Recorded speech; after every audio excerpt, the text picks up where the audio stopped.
about the same at 77. Tomorrow, mostly sunny in the morning followed by a chance of thunderstorms and a high of 89. About the same at 87 Friday, and we'll have likely thunderstorms and sprinkles. This forecast is brought to you by Ellis Agency Insurance. Thank you for keeping that dial on ESPN Northwest Florida. Rely on it. Need a bed and have no space? The Sleep Center has a new Clover Murphy bed. Convert a functional cabinet into a comfy queen-size bed in less than a minute. Easy to use, easy to love. The Sleep Center, where it's bedtime all day long. With over 65 years of combined experience, Instant Replay Sports Cards is happy to help you take your collection to the next level. They carry all the new hobby boxes, signed memorabilia, and supplies. New and vintage cards and Pokemon. They sell and trade cards and are always looking to buy. They're an authorized source for Topps, Panini, Upper Deck, and Leaf cards. Instant Replay Sports Cards is open 7 days a week at 752 West 23rd Street, down from Academy Sports. It can always be reached at InstantReplaySportsCards.com. Are you looking for a place to take a leak? Do you have a truck, tractor, or other hydraulic equipment leaking or not performing as it should? At Reliable Hydraulic Solutions, we can get you back to work. Do you have a busted or leaking hose? We can typically replace them while you wait. Hydraulic cylinder or pump needing repair? In many cases, we can have it back to you the next day. Reliable Hydraulic Solutions, 6840 Highway 77 in Southport, just south of Tractor Supply. The best place in town to take a leak. Imagine a world where no child goes to bed hungry. We do, every day. It's a beautiful place. But right now, families are struggling, and too many children don't have enough to eat. So we're called to help them, to bring them food, resources, and hope. To support families today so they can build a better tomorrow for their children. To do this, we connect people. People like you, who can do so much for the most vulnerable children across this country and around the world. If we work together and seize this moment, we won't have to just imagine that beautiful place. We can create a world where no child goes to bed hungry. Feedthechildren.org. School sports are played by humans, coached by humans, and officiated by humans. So the next time you're sitting in the stands at a school athletic event, please remember this and maintain your humanity, especially when it comes to judging and critiquing athletes, coaches, and officials. Please show your fellow humans some respect. They'll appreciate your empathy. This message presented by the FHSAA and the Florida Interscholastic Athletic Administrators Association. Need a bed and have no space? The Sleep Center has a new Clover Murphy bed. Convert a functional cabinet into a comfy queen-size bed in less than a minute. Easy to use, easy to love. The Sleep Center, where it's bedtime all day long. WGSX Lynn Haven, WVLQ Port St. John. Powered by Panama City Toyota, ESPN Northwest Florida. It's the next evolution of sports talk radio. The biggest stories and the biggest reactions. From college to the pros. Interviews with the newsmakers, sports betting, your phone calls, and more. And now, we're taking the inside drive with Ryan Mulvey. I love it. Broadcasting from the Gulf Plus studios on ESPN Northwest Florida.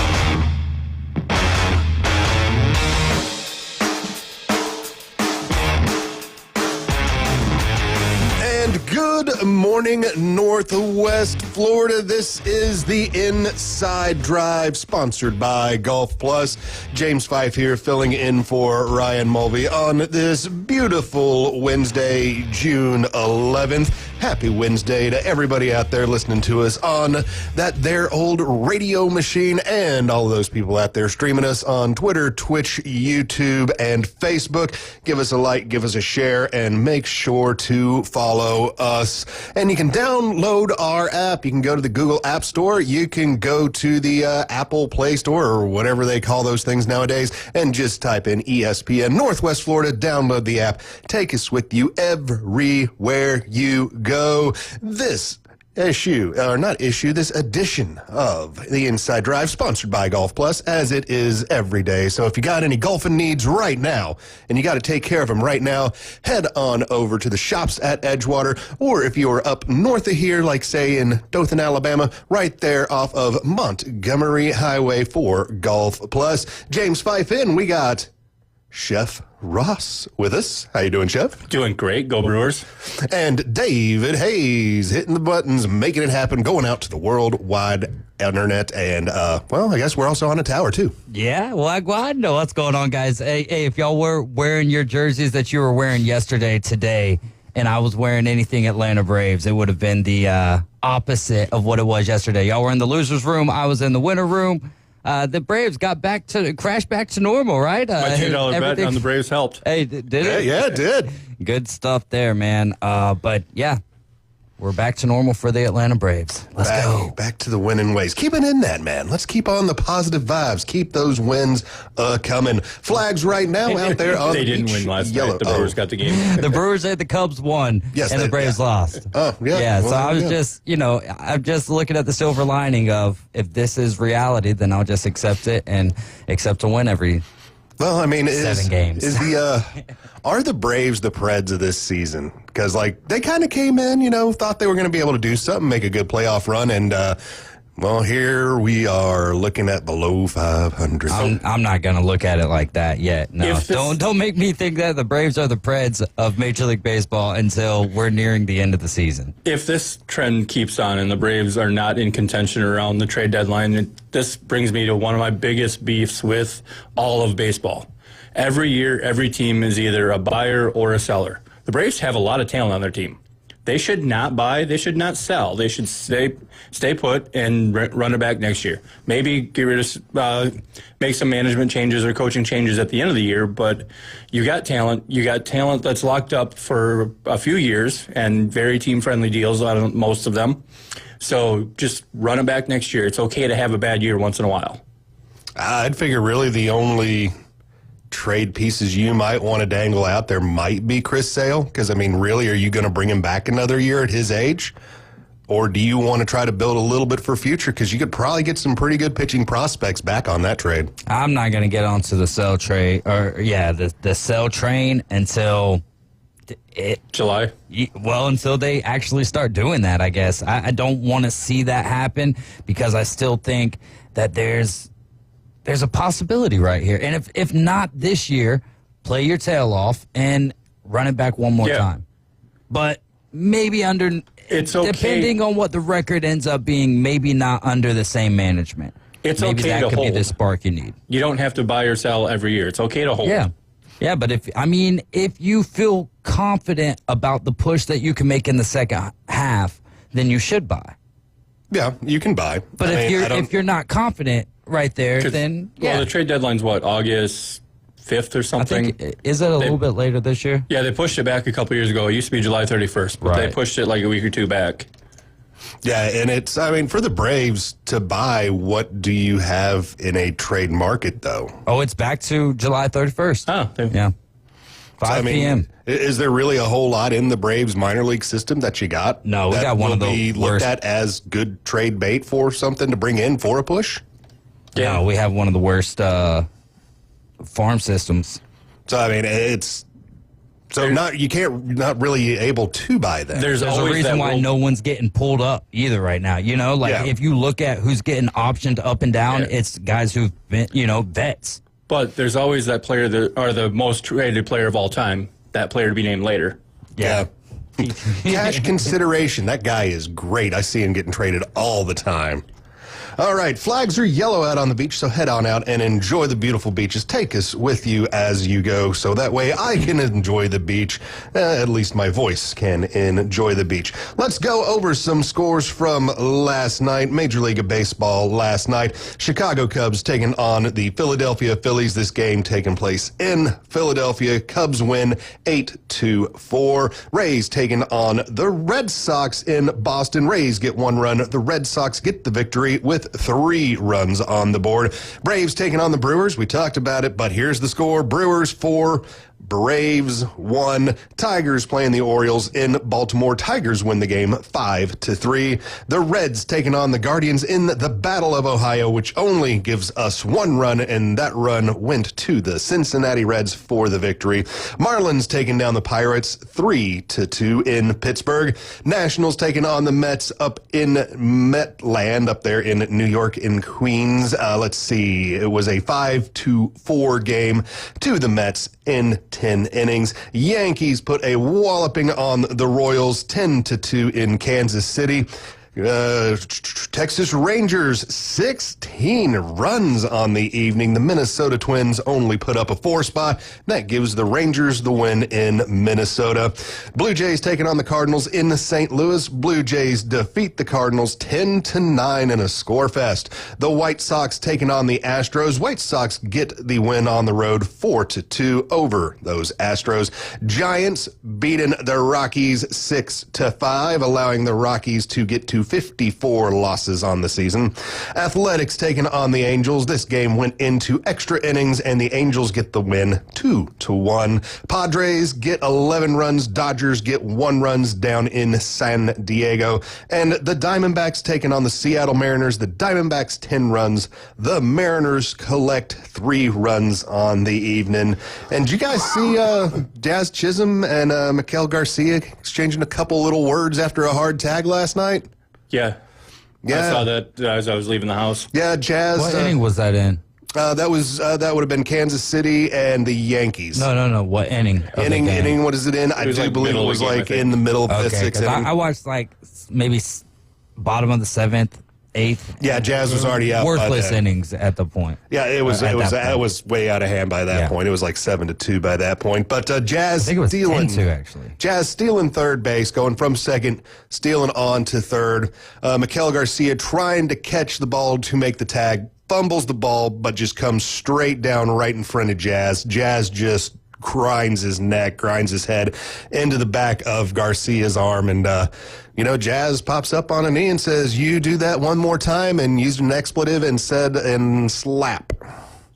So he was not a real happy man. Jazz does come out of the game with quote-unquote neck soreness. So haven't seen anything else on the injury. So maybe just out for that game, and he'll be back again today. I'm about to look it up. I'm about to look it up right now. But would you say it's worthy of coming out of the game? Did you think the attack was hard enough for that? I don't The reaction was worthy of pulling him, because if there's anything else, then Jazz is facing a 3-game suspension.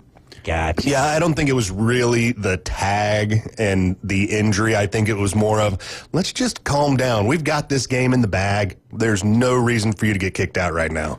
I wish I could tell you which player, but did you see the Cubs player get tossed for asking the umpire if he had a bad game? Nico Horner. He was like, you having a bad day. You having a bad day, and the umpire goes, "You're gone." I mean, Taylor Walls got kicked out for the Rays a couple of days ago because, he questions like, "You sure that's a strike?" And the umpire goes, "Yeah, strike." And then he gets in the box and he starts doing his warm-up and he taps his helmet twice. And the umpire goes, "All right, get out of here." And I was like, that's all. I get why the ump did it, but I also found it a tad bit weak. Yeah, Nico Horner was definitely weak. There was no language. He wasn't even looking at the ump. Because, there's always conversations. The umpires don't want to be showing up. So you don't look back at the umpire, but in the middle of all your warm-ups or pre-pitch ritual, if you have that conversation just making it look like it's natural, most umpires will let that go and continue the conversation. And I mean, they got to. You got to understand that those dudes are, they're competitive guys. Yeah. And things are going to be said. And umpires make mistakes. Players make mistakes. I think players realize it. And it's also kind of part of the show. It's there for the entertainment value as well, because it's baseball. Yeah. I am there to be entertained, right? Of course. And the catcher's talking, looking at the pitcher. The batter's talking back, looking wherever, not like staring the umpire down. And that happens between every pitch. Yeah, it does. This is totally weak, though. No, it wasn't. It wasn't that. No, it wasn't not even that the big of a hit. I'm saying Jazz's reaction was weak. Yes. And then to say, if you tag me like that one more time, I'm going to slap you. Yeah, expletive. bro, that's baseball. And first and foremost, the third baseman, that wasn't even a hard tag. That was just bang, bang. He may have had good barbecue reservations early, so had to get to them.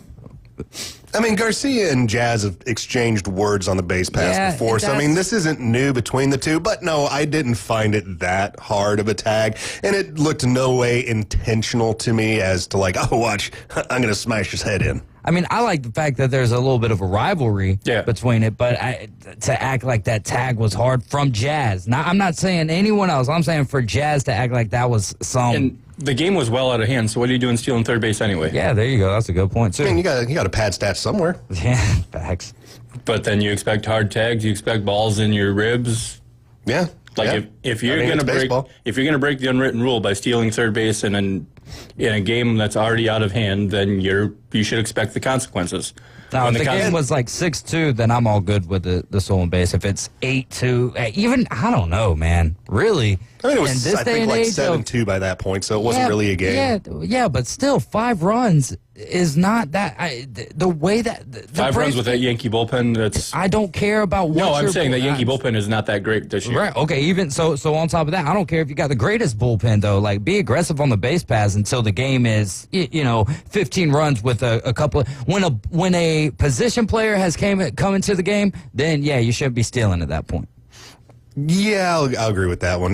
Stealing off a guy, throwing a bunch of eephus pitches up there. It's not too hard. He's got a pitch that's going in at 50. Well, I'm saying that's when the white flag has been thrown up. So at that point, that's when I'm cool with you not being as aggressive on the base paths. But until that point, play the game. I mean, 5 runs down, get the bases loaded, and get a home run. That's a grand slam. You're only 1 run down. Exactly. So you're kind of slam distance at that point. And I mean, like we said, I did not find it to be that hard of a tag. Did not look intentional, but it was always fun, seeing a little bit of drama out there. That's what I said. I like that aspect of it, that there's a little bit of a tiff going on, but over that, now, with y'all having a track record and everything, that makes a little bit of sense. Yeah. But, come on now, that looks weak on your behalf, Jazz. But how often are the Yankees and Royals going to play the rest of the year? 4 more games at most? No, I don't even know if they see each other, because now you see everybody like twice, and that's about it. You'll see. They have a game today? They got a game today. Yeah. And then maybe a 3-game series in New York. Unless they've already played it. They could have already played it. I don't know. I haven't kept up with the Yankee schedule that heavy. But speaking of... They also play tomorrow. Okay, so it'll be a 4-game stand for that. All right. Giancarlo Stanton, Brand Stanton, making his rehab starts right now. First rehab start, 2 hits last night, 3 RBIs for Somerset. And who were they taking on? It looks like they were taking on the Portland Sea Dogs. So Stanton coming back from, I think both elbows were messed up, weren't they? And that's what he was out for. And so hasn't been in any major league games this year, hasn't been in any minor league games this year. So nice to see the big giant man coming back into baseball. Maybe get up to the major leagues this year. They are still not giving us any word on if they are looking to have him back to the Yankees by the end of the season or not. So nice to at least see him coming back in. And I mean, coming back after not swinging a bat since, mid last season. Yeah. Not even mid, I don't think. Don't even mid was about this time. I thought it was about this time, maybe even May last season. So, I mean, coming in, seeing live pitching for the first time against, teams trying to strike you out, 2 hits, 3 RBIs, not a bad night. Not a bad night at all. Yeah, that is definitely not a hard tag. The only thing I can see is the knee hitting him in the face, but he's trying to protect the baseball. Yeah, we got it up here on the TV in the room now. So it's not really all that bad, other than, the drama of it is kind of fun. But hey, Jazz, calm down, man. Calm down. You got the win. Going back to the again today. He's another one of those players like Trout where I'm never surprised to see him go on the IL. I mean, all the talent in the world, but man, that boy just cannot stay healthy. Should have just stayed with Mike Stanton. Yeah, maybe. Been easier to pronounce for everybody. He did play in the postseason. I mean, actually, he played a good chunk last year. Okay. Yeah. So he did play last year. So it was the off season, yeah. Because he played in the World Series and everything. Okay. So, yeah, but it's still been a couple of months since going out and swinging for Oh, yeah, no, absolutely. So, yeah, nice to see Stanton getting on back in. Some NHL news. We'll go over that real quick. TJ Oshie, former of the Capitals, because I say former because he has announced his retirement from the NHL after 16 seasons. Won the Stanley Cup with the Capitals with TJ Oshie and all those guys back in 2018, I want to say. Spencer Carberry, the Capitals head coach. Did Oshie win us the gold medal? Yeah, he did not win it in the Olympics. He was part of one of the gold medal I thought it was the Olympics teams that he had that great. Yeah, they got a bronze shootout goal. Was that for the that bronze? was a bronze medal. Okay. Defeated Russia at Sochi for the bronze. Yeah, okay. That was a good game because it was one of those games that the IIHF for its overtime, they do a regular overtime for 10 minutes, then go into a shootout for big games like that. Now, the thing that the IIHF does for shootouts that is better than the NHL, though I do hate shootouts with a passion, is you go through 5 guys. And the ones that you've gone through those 5 guys, you can start recycling the same guys over and over and over again. So that's why TJ Oshie went out there and just lit it up, because after they went through those first 5 guys, it was TJ Oshie every single time after that, and he just went wild. Yeah. It was great. That's how I heard of him, was at Olympics, and I thought it was a gold, but I definitely trust your it was the bronze game. Yeah, it was the bronze game. U.S. hasn't won gold at the Olympics since 1980. Hopefully we can change that. I would love to change that. I'm getting tired of not winning goals, guys. Well, Herb ain't coming back, so... Yeah. Do agree with that one. Spencer Carberry, Capitals head coach, has won the Jack Adams Award. That is given out to the Coach of the Year, so congratulations to Spencer Carberry. The Oilers have come out and said that they have not named a goalie for Game 4 yet, so that means we might see Picard as the starter over Stuart Skinner.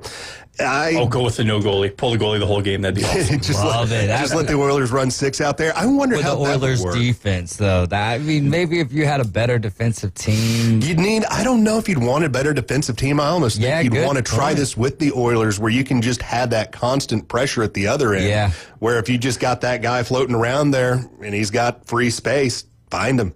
I think having McDavid or really Draisaitl actually. Just kind of going around, kind of sneakily finding those open spots on the half boards could be deadly, but I just don't think it would work because, all the pop shots that you would be seeing from the Panthers at the empty net. They're like, we'll take a chance on the icing here for, that could have been the most Jay Henley thing said by anybody other than Jay Henley, is not have a goalie. One more NHL news. Lane Hutson of the Montreal Canadiens has won the Calder Trophy. That is for Rookie of the Year. So congratulations to you, Mr. Lane Hutson, for being the NHL Rookie of the Year. Keith Fleming, our great friend of the show, will be joining us up next. We'll be talking some golf with him. We'll be doing picks. We'll be doing lineups. So that will be coming up next here on the Inside Drive, sponsored by Golf Plus. And remember, Best of Bay voting is open. So head on over to ESPNPC.com, vote for Ryan Mulvey or vote for Coach James Hale for the personality of Best of Bay. And thank you for listening to ESPN 104.3 Northwest Florida. BRB, guys. A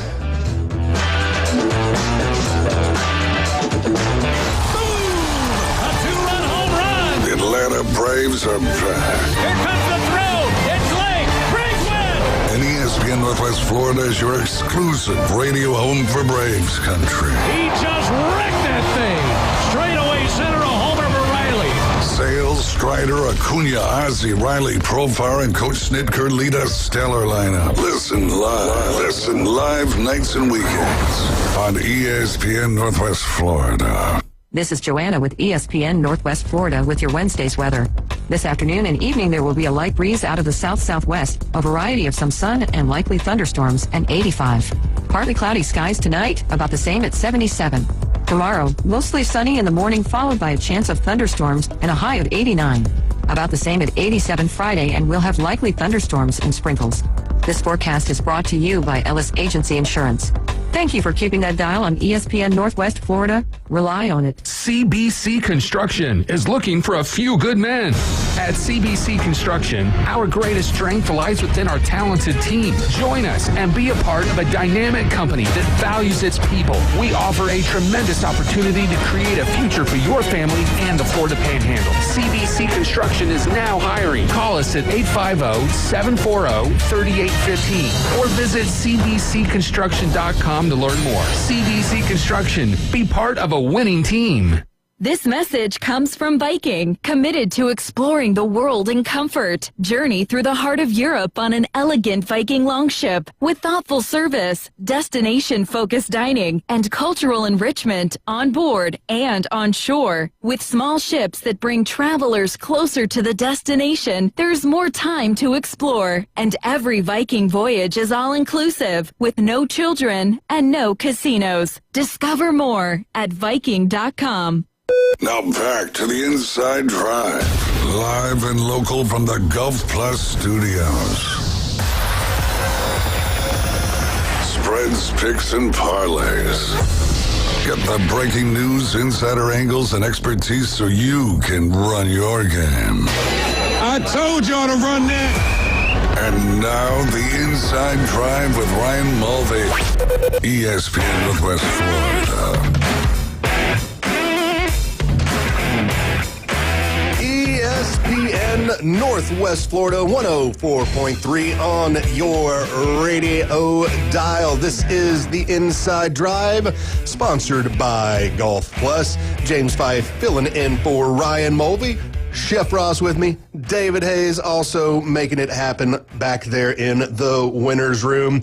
And on the phone line with us, great friend of the show, Keith Fleming. How you doing, Mr. Fleming? I'm doing great. How about yourself? Hey, we are having a great day so far, just kind of getting things started. So just, enjoying the beautiful beaches. A little warm outside. I always complain about that, but can't beat summertime beauty here in Northwest Florida. Yeah, you'd never hear me complain about warm weather. I hate the cold. I don't know how people live up north. I'd rather be 110 degrees than below 50. So. Ooh.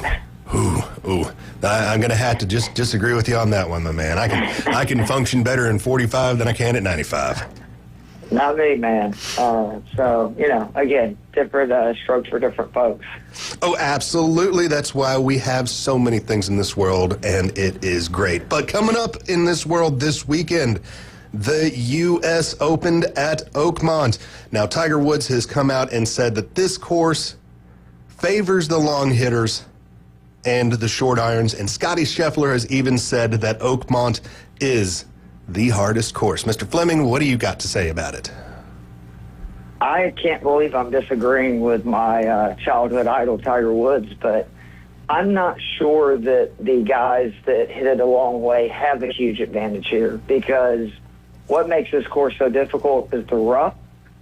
You have to drive it extremely straight to get the ball in the fairway. The average fairway size here is 28 yards wide. That is one of the more narrow fairways of the PGA Tour venues.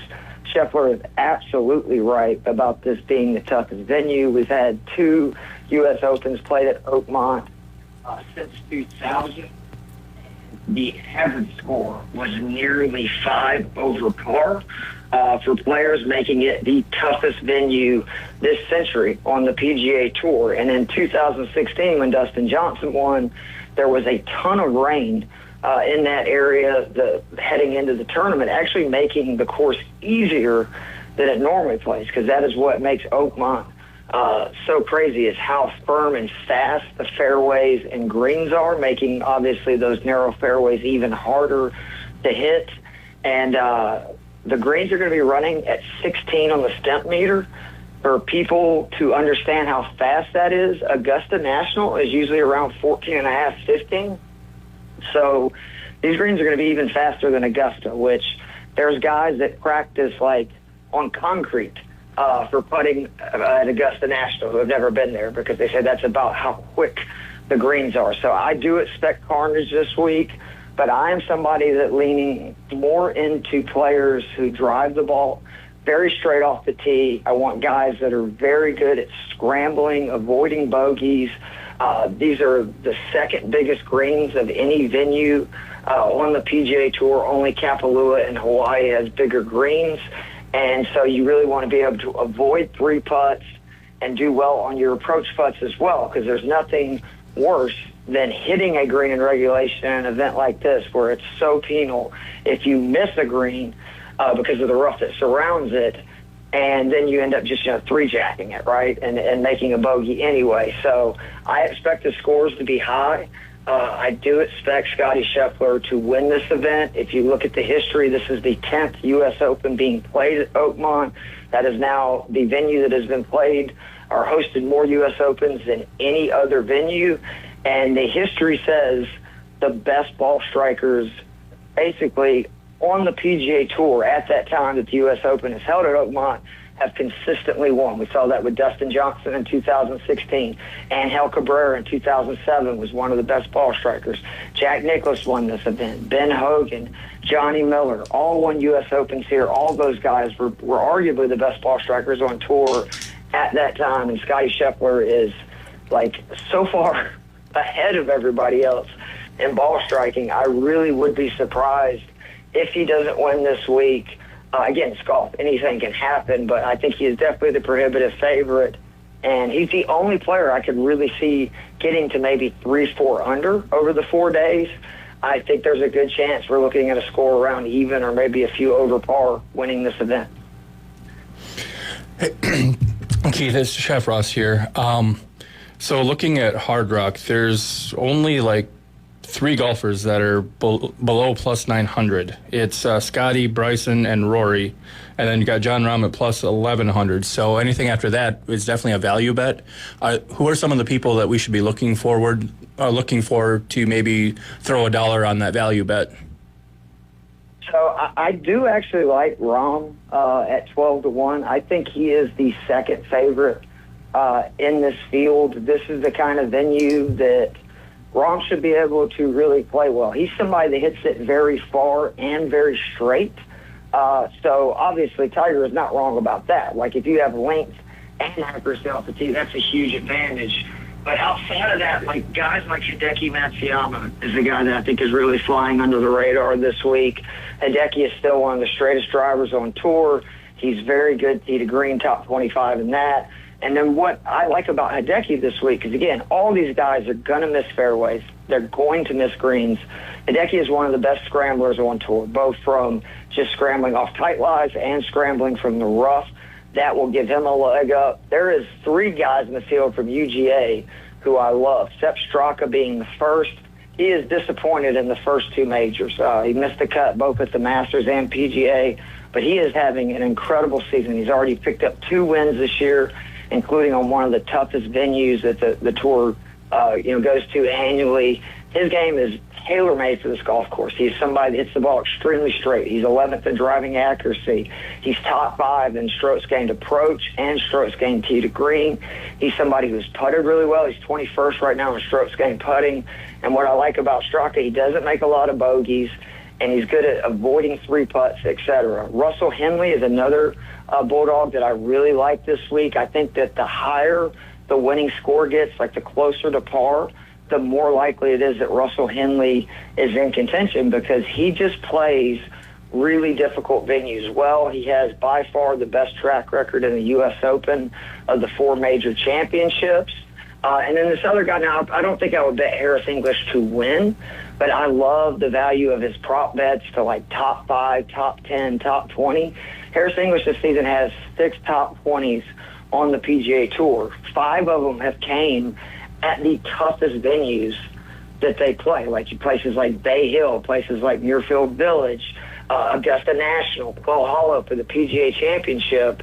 And he's one of those guys that anytime I know they're going to a venue, particularly in major championships where it's going to play really tough, I put him in a lot of my DraftKings lineups, and I like playing him to prop the top 10 and top 20 odds, where you can get pretty decent odds on it. Outside of that, I am concerned about both Bryson and Rory. I just Rory has been a mess since winning the Masters. I don't know what's going on with him, but until I see something, different, I would stay away from him. Bryson is an intriguing one because he just won a U.S. Open last year. He won a U.S. Open in 2020, so he's actually won multiple ones. That was at Wingfoot, which was another course that is very difficult.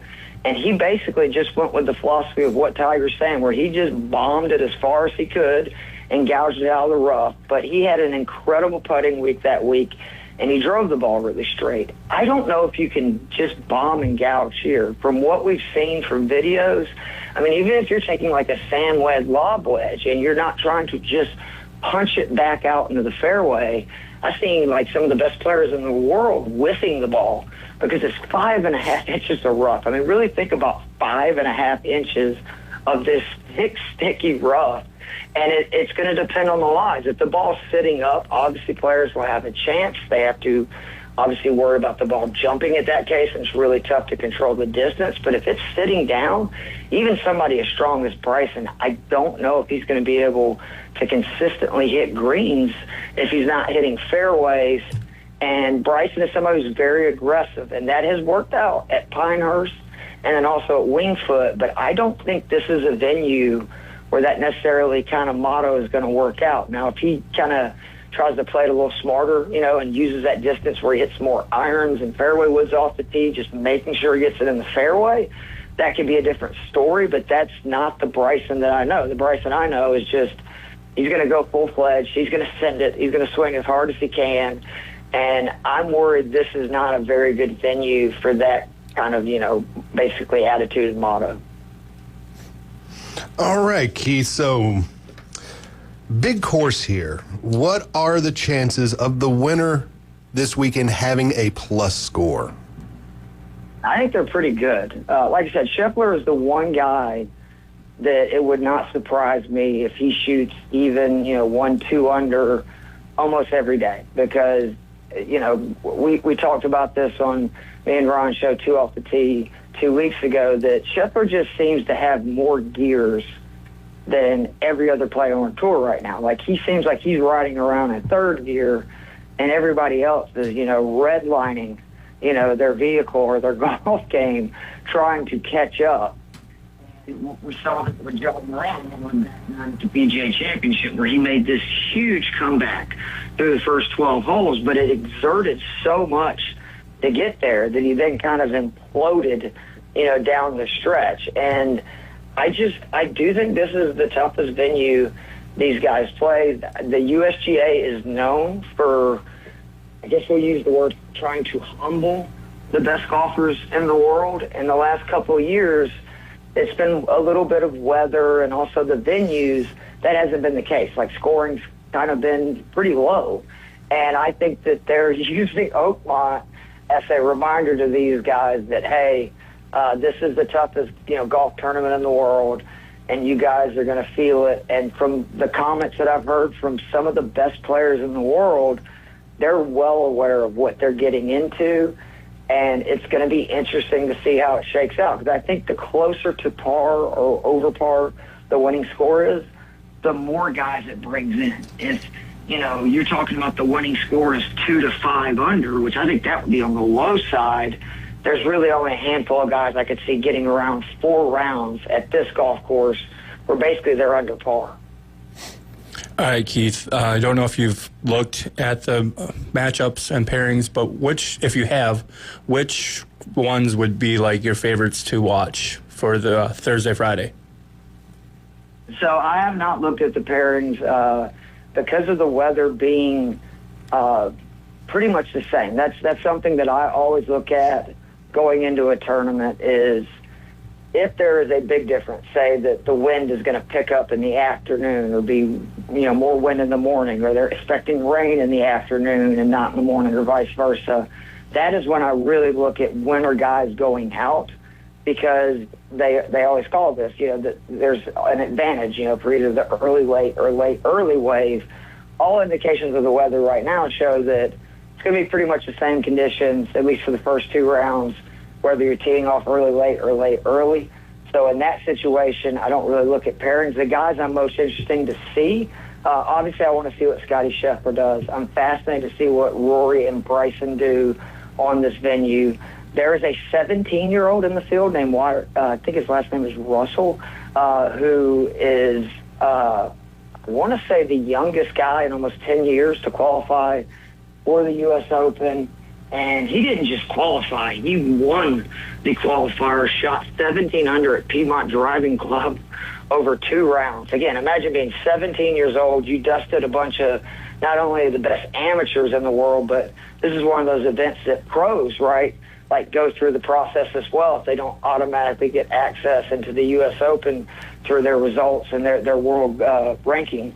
And he beat all of them. So I'm fascinated to see what this kid does. I'm assuming he is going to be extremely nervous. I mean, I just couldn't imagine your first professional tournament being the U.S. Open as a 17-year-old, but I'm sure he is a very excited young man, and it's going to be a week he'll never forget. That's crazy. 17 to do that, that's an amazing experience for that young man. So your lineups last week, Keith, looked like they hit pretty well, I gotta say. So what are your lineups for this weekend? Yeah, last week is exactly, why I always stress to play cash games and single entries.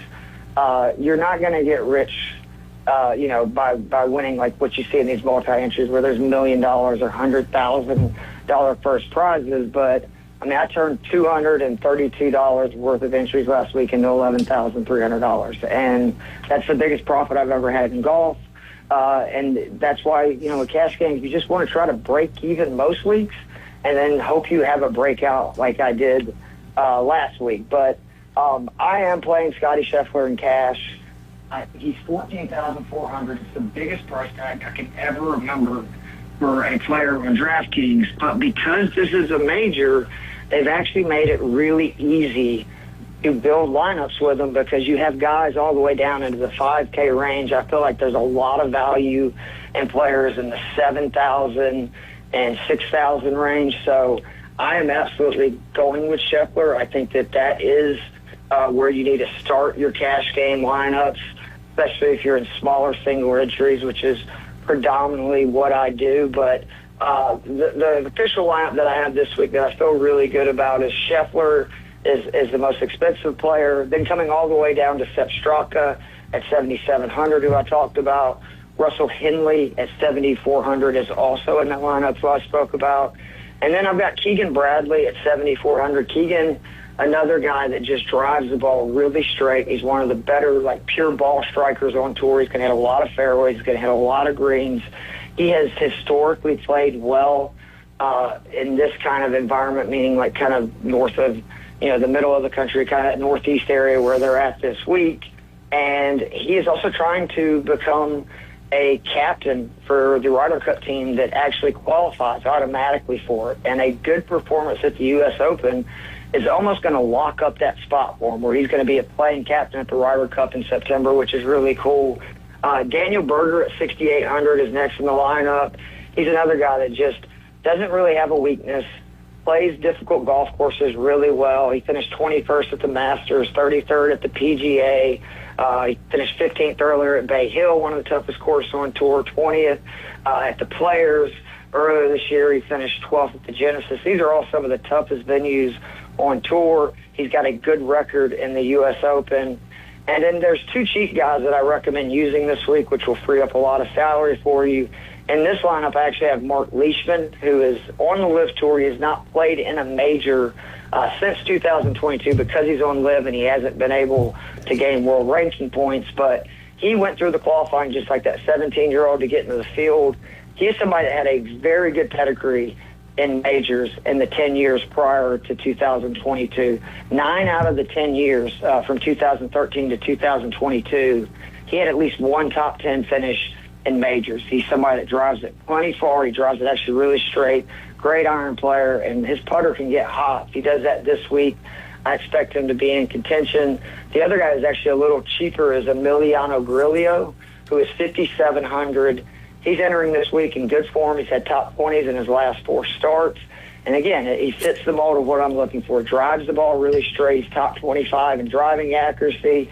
He's top 35 on approaches. And Grilio's struggles typically are on the greens. He's not a great putter, but I like seeing he's 5th in 3-putt avoidance, and he's 25th in what they call approach putt, which is basically your lag put up to the hole, your first putt. And that's going to be so big for somebody like him who should hit a good bit of greens to then not give up strokes on these massive greens by, 3-putting and turning a green in regulation into a bogey. Jeff, any more questions? So I looked up, the kid's name is Mason Howell. Mason Howell, yeah. So I got neither part of it right, but at least I had the age right. And he's paired up with Joakim Langergan and Chris Goddard. I haven't heard of either one of those guys. Goddard is a PGA Tour. I wonder if the other guy is another amateur. I'm not sure. But I think that helps him, right? Like, don't you think you would rather play with guys that are not big names and say, if they paired them with, like, a Brooks Koepka or, a Rory McIlroy or something? Because I'm sure the kid's going to have to be nervous on that first tee anyway. But this kid is, like, I think the best under 18-year-old player in the country.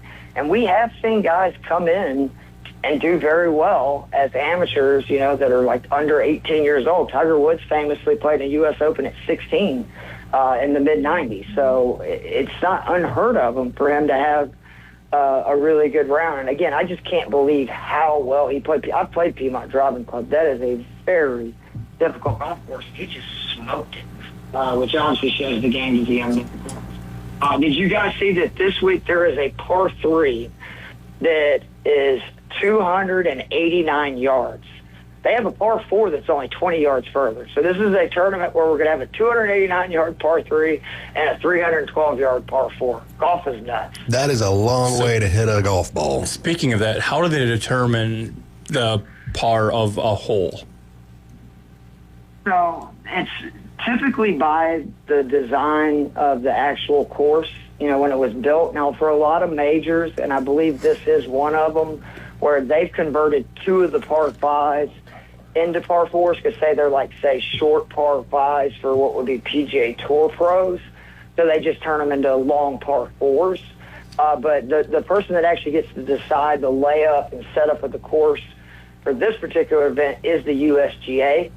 Because this is their biggest event, the U.S. Open. They're the same people that hold like the U.S. Amateur, the U.S. Junior Amateur, the Ladies Amateur, the Senior Amateur, all those events.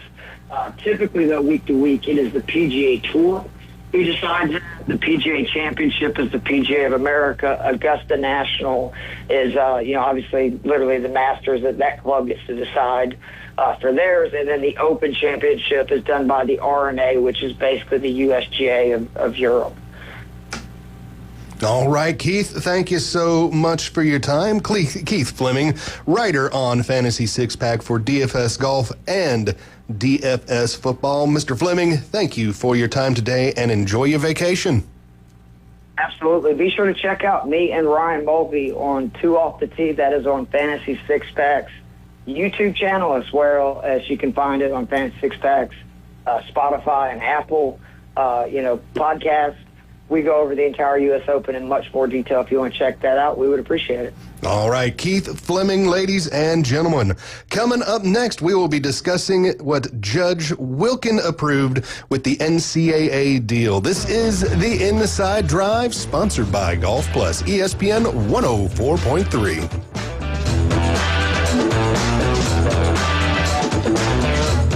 Wanted to reach out and smack someone? Sit your ass down and shut up!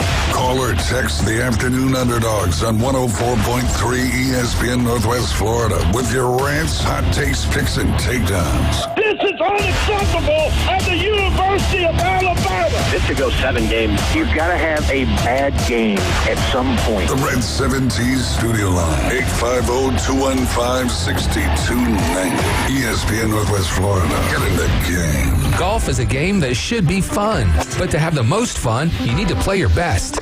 That's where the experts at Golf Plus come in. Their friendly staff will guide you through the buying process, answer all your questions, and can help with any repairs you need along the way. Golf Plus is your custom fitting, club repair, and golf retail shop. Golf Plus staff is non-commissioned and will work with you to find the best product for your game, just like they've been doing since 1988. Golf Plus in Dothan and Panama City Beach. Fitting, repair, retail. That's Golf Plus. Hi folks, it's Tracy from Tracy's Fine Jewelry. Did you know that we have a master jeweler right here in the store? That's right, she has over 20 years experience in the art of repairing jewelry. Most repairs are done within a week, so don't send your jewelry off for 6 weeks. Bring it to us at Tracy's Fine Jewelry. We size rings and solder chains. We can reset your diamond into a new setting and even custom design. You'll get your jewelry back quickly and looking as good as new. Tracy's Fine Jewelry, Bay County's trusted jeweler for over 50 years. Hewitt Tire and Auto. Call 850-769-7323. Your certified AAA service center and hometown towing. Visit them online at HewittTire.com. On Airport Road in Panama City. 850-769-7323. Hewitt Tire and Auto Center and hometown towing. Need a tow? Call Billy at Hometown Towing, 850-265-1562. Broadcasting from the Golf Plus studios, it's the Inside Drive. And now the Inside Drive with Ryan Mulvey. We're gonna have a talk. Tell me what you know. It's a frantic noise. ESPN, Northwest Florida.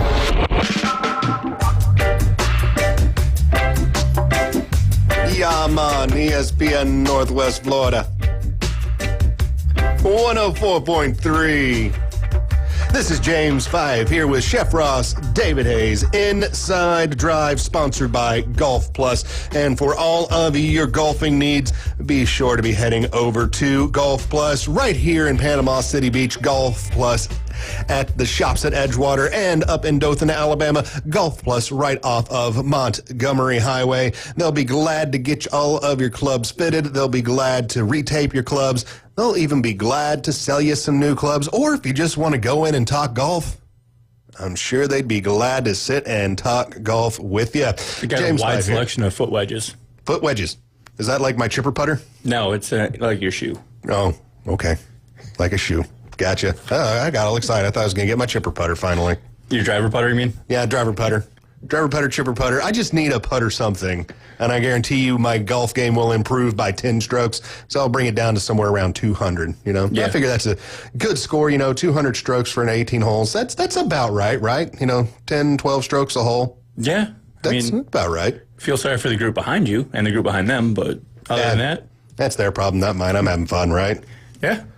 All right, so let's discuss what is happening with the NCAA after Judge Claudia Wilken approved the deal between the NCAA, conferences, lawyers that were representing conferences, lawyers representing schools, and lawyers, of course, representing Division I athletes. So basically, the judge has come in and has agreed with all sides that this is what we are going to be doing in D1 sports right now. So the agreement will end the other 3 separate federal antitrust suits against the NCAA. So the NCAA right now free and clear from any of these kind of legal allegations now that the judge has come in. And so what will happen now is the NCAA, the schools, will now be able to give players money directly, which is different than what we were doing with NIL, where it was the player getting money directly from a business organization, whatever, for that business to use name, image, and likeness of those individuals. So this is a change, kind of a seismic change, because for the longest time, we didn't want the athletes to be paid. Then the athletes started getting paid, but they were getting paid by outside conglomerations that were just doing basically whatever, and it was a run-amok, wild, wild west kind of thing, few rules, and basically none of them followed. Were they really rules or were they just guidelines? They were rules, but they were kind of treated as nothing. Yeah. Nobody really paid attention or enforced it because there was no enforcement behind the rules. So, I mean, there were these rules written down, like you've got to do these things. But if you looked up, well, if I break one of these rules, what happens? Nothing. Yeah, nothing. So what is a rule with no teeth? That's a suggestion. So suggestions are now out. So basically, you will now see schools being able to pay players. Schools will be capped at $20.5 million per school for the 2025-2026 school season. This will last for at least 10 years, according to the agreement. So players for at least the next 10 years can be paid by the schools. The amount will be going up year over year, similar to how they do in, professional sports. So that number will get bigger next year, year after, year after. Also in this agreement, the NCAA will pay out $2.8 billion, that's billion dollars, over the next 10 years to athletes who competed in college from 2016 to the end of this 2025 season, which I do believe is like June 15th, July 1st, somewhere in there. June 15th, got it here in my notes. That'd be the end of the College World Series. the end of the College World Series. Once that ends, the 2024-2025 school sports year is closed, and we move into 2026.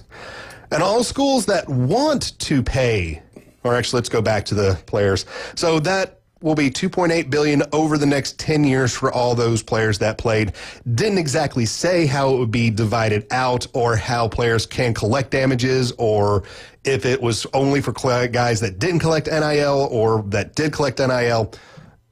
That will be, hashed out later. And if we get some information, I will pass it on to everybody out there. So if schools do want to participate next season for the 2025-2026 season and pay the players, they must opt in with the NCAA by June 15th. So if schools do not opt in by June 15th, they will not be able to pay players for the 2025-2026 season. Few schools have already come out and really kind of questioned if they are going to do it or not. I'm going to say why would you most put the big deadline schools, on a Sunday? That's just it's because not a business day. It's the last day, I think, before the new year that starts for the school for school sports. So I'm going to say that's why you got to get in before the new season starts. And that's just my guess. I really do not know why.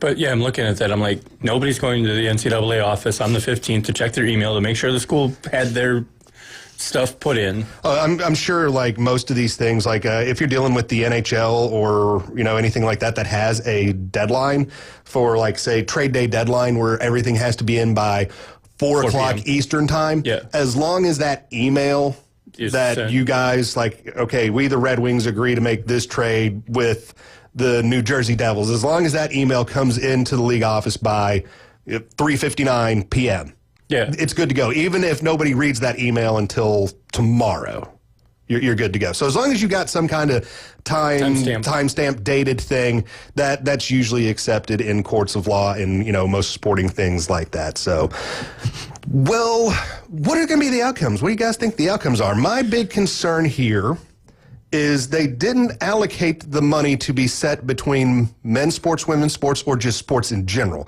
It's just for the athletic department, $20.5 million. I thought that was across the board. Like, you get, here's your budget. You get to choose how we're spending it, but you got to use it through, I mean, I guess you don't have to, but it's suggested you use it throughout your entire athletic department. Well, of course they're going to suggest that. But who's going to pay their men's rowing team or their women's tennis team unless you're one of the leaders, giants of men's rowing or women's tennis? Even that, are you really going to see a whole lot of income? Because that's not an income sport. No.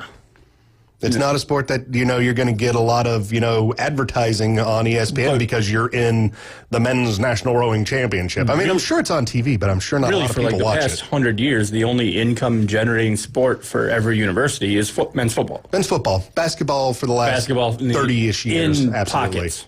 Yeah, depending on Kansas, the school. Indiana, North Carolina. I will say their basketball programs probably draw near the same as their football program. Oh, some of those programs probably bring more money in. I mean, like Kentucky basketball brings in way more money than Kentucky football. Oh, 100%. So in those pockets, basketball is huge. But as a blanket, football drives the revenue, even down in the high school level. Yes. Football drives the revenue for the rest of your athletic budget. Yep. And that's my worry, is that $20.5 million. I think a lot of it is going to end up into football. I think a lot of it is going to end up in men's basketball. And some of the women's basketball schools that are bigger, I think you'll see money ending up there too, because there is enough television opportunity there for the universities to want to use those as, basically advertising tools during a game, because that name on the jersey up front, let's face it, it's an advertising tool when you're on a nationally televised ESPN game. What I do want to see is I want to see these players signing into contracts and not being able to transfer 6 times every year.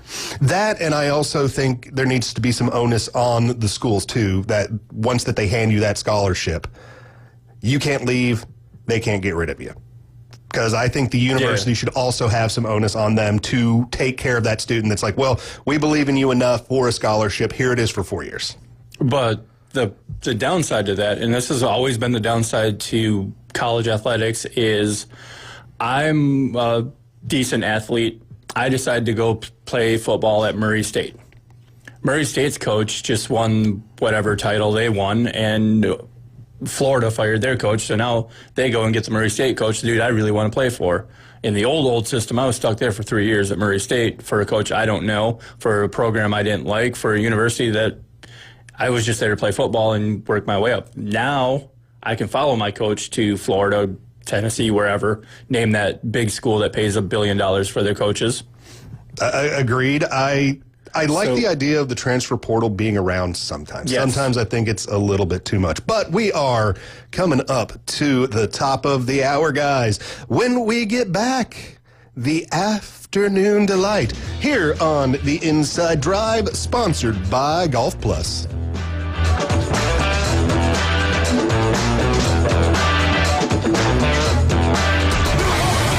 ESPN Northwest Florida. The afternoon underdogs. A lot of wrestlers, give up their winner's purse and their fee and stuff, or at least some of it and everything like that. But I just don't feel like that's right. I feel like I earned that money, and I didn't blow the guy's heart out. Yeah, you got to blame the Cali man. You're gonna take money out of my table for that? I'll give him $1 tomorrow night.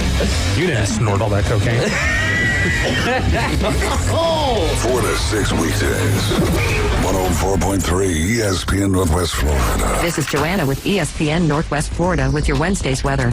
This afternoon and evening, there will be a light breeze out of the south-southwest, a variety of some sun and likely thunderstorms, and 85.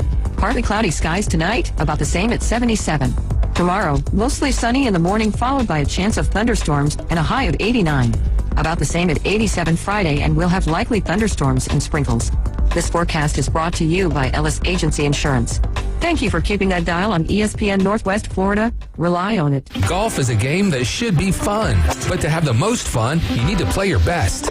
That's where the experts at Golf Plus come in. Their friendly staff will guide you through the buying process, answer all your questions, and can help with any repairs you need along the way. Golf Plus is your custom fitting, club repair, and golf retail shop. Golf Plus staff is non-commissioned and will work with you to find the best product for your game, just like they've been doing since 1988. Golf Plus in Dothan and Panama City Beach. Fitting, repair, retail. That's Golf Plus. WGSX Lynn Haven, WVLQ Port St. Joe. Powered by Panama City Toyota. And that's out of the ballpark. ESPN Northwest Florida. Now in stock at Tommy Otto's. 2015 Jeep Grand Cherokee Altitude. Luxury at a value price. $13,995 or a 2017 Hyundai Santa Fe Sport with one owner. Sporty and affordable. $11,995 at Tommy Otto's. Buy here, pay here. Financing options available. Everyone is approved. Tommy Otto's, 2209 West 15th Street, Panama City. 850-960-8664. For the latest deals and specials, follow Tommy Otto's on Facebook. Add tag, tax, and title. Now back to the Inside Drive. Live and local from the Golf Plus studios. Sky rockets in flight. And now, the afternoon delight debrief with the three degenerates from the Inside Drive. Afternoon delight. ESPN Northwest Florida. Sky rockets in flight. Afternoon delight.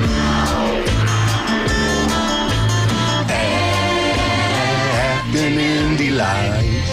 ESPN Northwest Florida. This is the Inside Drive, sponsored by Golf Plus.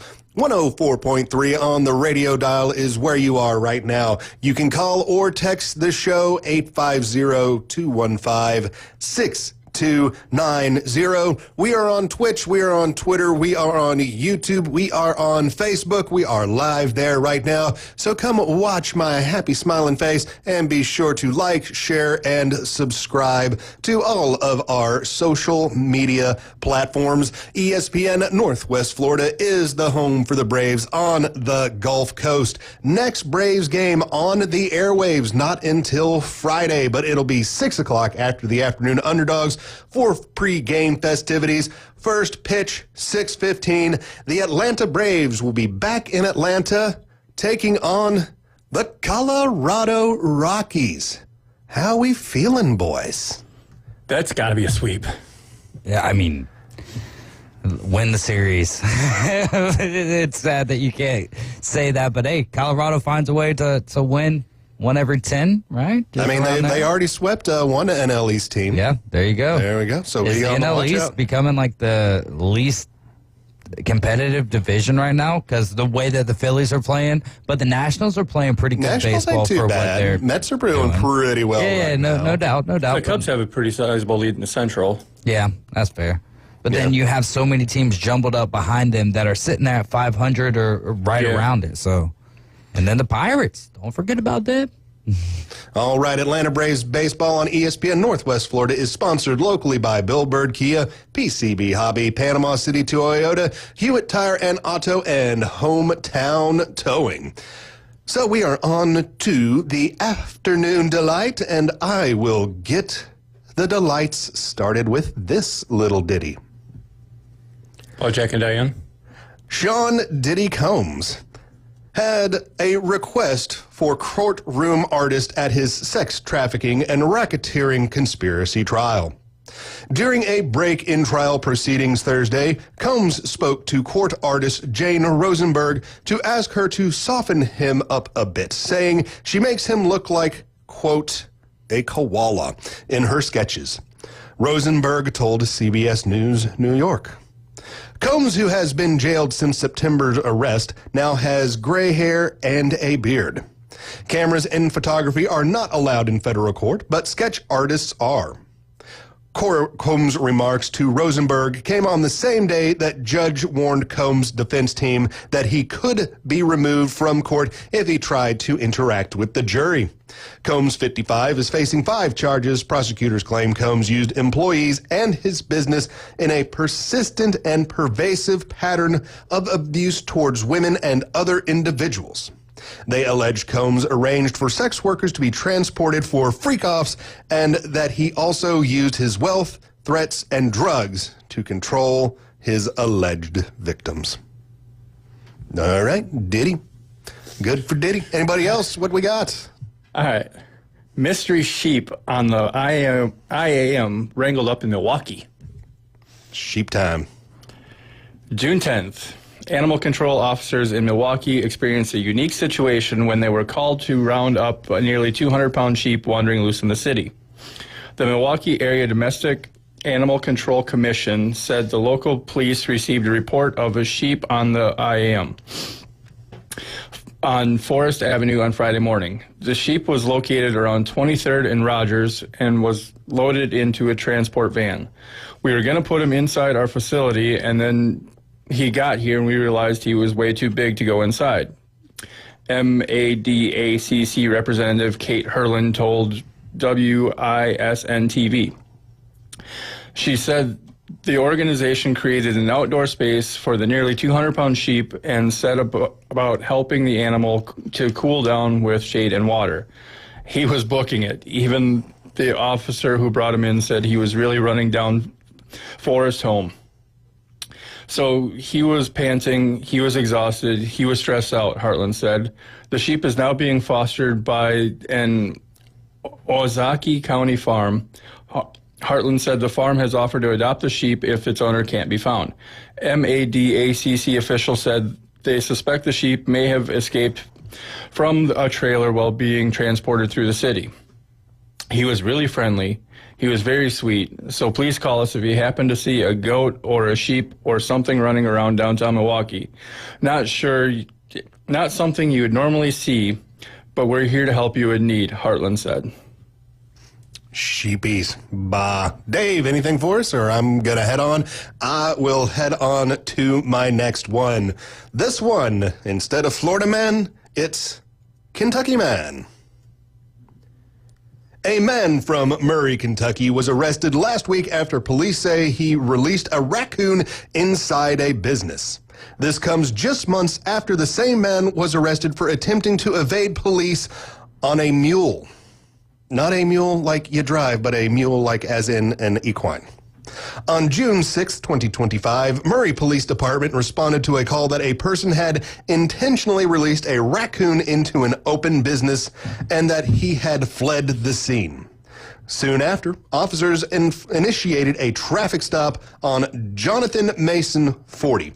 According to police, he refused to roll down his windows or exit his vehicle. Officers physically removed Mason from the vehicle. Investigators learned the raccoon that was released into the business bit a person and that Mason was previously warned that he was not allowed on the property of the business. Mason was arrested and charged with assault in the 2nd degree, criminal trespassing 3rd degree, resisting arrest, and failure of owner to maintain required insurance 1st offense. He was lodged in the Callaway County Jail. About 6 months prior to this incident, Mason was arrested for a different crime also involving an animal. On December 2024, Murray Police Department responded to a local bar after an unruly individual who had been asked to leave was refusing to do so. Officers found Murray outside the business under the influence of alcohol. Mason had ridden a mule to the establishment and refused to stop when ordered by an officer. Authorities say Mason resisted as the officer continued to try to place him under arrest. Witnesses told investigators they saw Mason whip the mule at a different establishment an unnecessary amount of times, in addition to mistreating the animal in other ways.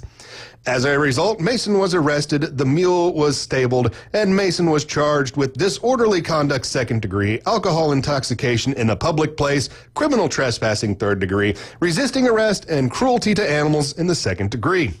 Just after 2 days after the mule incident, Mason was arrested once more for attempting to flee police while riding the mule down the roadway intoxicated. He was charged with fleeing or evading police 3rd degree and cruelty to animals 2nd degree. I think that mule needs to lay off the hooch. Yeah, that mule is just drinking way too much, man. But good day for raccoons. Man, raccoon got a job. Baby raccoon, baby groundhog rescued in Massachusetts animal control. June 9th, animal control officers in Massachusetts had a busy day when they rescued a baby raccoon found standing on a doorstep and a baby groundhog entangled in a batting cage net. Belchertown Animal Control said on social media that the raccoon was found all alone on a doorstep. A photo included in the post shows the raccoon standing on its hind legs and looking at its rescuer. A short time later, rescuers responded to a batting cage where a baby groundhog was found stuck in the net designed to catch stray baseballs. The baby animals were taken to Layton County Center for Wildlife Rehabilitation. Both will be rehabilitated and released back to their homes when ready, the post says. Let's just keep the animal thing going. At the end of 2023, the Europarlament adopted a postulate from the right-wing Swiss People's Party calling for the authorization to use donkeys to protect herds. The Federal Office for Food Safety and Veterinary Affairs was asked by a canton of Jura to provide a legal opinion, but it noted that the practice was unworkable. The federal ordinance on the protection of animals prohibits the keeping of horses, donkeys, and similar species when they are alone. However, it is only in the situation that the animal assumes its role as a protector. According to the ordinance, donkeys must have visual, auditory, and olfactory factor contact with a fellow animal. The 5 exemptions granted to date by the Canton of Jura do not comply with the higher law and will have to be withdrawn, even if the use of donkeys has worked in the canton as a protective measure. It will have to be abandoned. The Jura government points out that the recently published report. It was therefore shelved for postulate. In addition to the legal basis, the OSAV has identified several practical obstacles. Donkeys, which come from arid areas, do not cope well with the humidity of Jura pastures. They also need very specific feed that is difficult to provide at altitude, as well as a daily supply of fresh drinking water. In the government's view, it has not been scientifically proven that donkeys are real bulwark against predators. I disagree with that. Donkeys work absolutely great against predators. Ask me how I know. And they sing pretty well, too. I love that sound. All right, so a Wisconsin zoo escaped otter made the decision to be wild. June 5th, UPI. A Wisconsin zoo announced that it has called off the search for an otter on the loose since March, explaining the animal has made a decision to be a wild otter. The new zoo and adventure park in Green Bay previously released 2 otters. Louis and Ophil escaped from their enclosure during a snowstorm on March 28th. Ophil was recaptured and returned to the zoo April 2nd, but Louis has proven to be more elusive. At no point during his time away has Louis been spotted and reported to us repeatedly in the same yard or waterway, which is what you would have been required to set traps to bring him home, the zoo said on social media. We did, however, receive enough reports of sighting in similar areas that led us to believe that he is healthy and surviving well.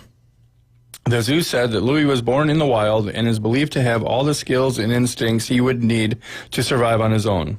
We expect that he is doing just fine out there, the Post said. The zoo said it is working with the North American river otters species survival plan to try and find a new mate for Ophila. All right, let's just keep the animal news going. Iranian authorities have expanded a ban on walking dogs in public to multiple cities nationwide, citing public health, social order, and safety concerns, domestic media reported on Sunday. The ban, which echoes a 2019 police directive that barred walking dogs in Tehran, was expanded to Elam City in the west on Sunday, according to reports. At least 17 other cities recently introduced similar bans, including Izhaf in a central city and a Kerman in the south. Owning and walking dogs has been a contentious topic since the 1979 revolution in Iran, though there is no law outright banning dog ownership. Many religious scholars, however, consider petting dogs or coming into contact with their saliva as najis, or ritually impure, while some officials view them as a symbol of Western culture and influence. Local authorities have periodically introduced bans on walking dogs in public spaces or carrying them in vehicles as part of a wider campaign to discourage their ownership.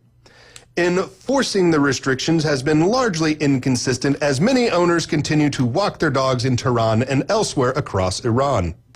On Sunday, the Etmand newspaper quoted an official from Elam City as saying that, quote, legal action will be taken against violators. On Saturday, a state newspaper said that the latest measures are aimed at maintaining public order, ensuring safety, and protecting public health. Dog walking is a threat to public health, peace, and comfort, said Abbas Nafaji, prosecutor of the western city of Hamand, as quoted by the Iranian newspaper.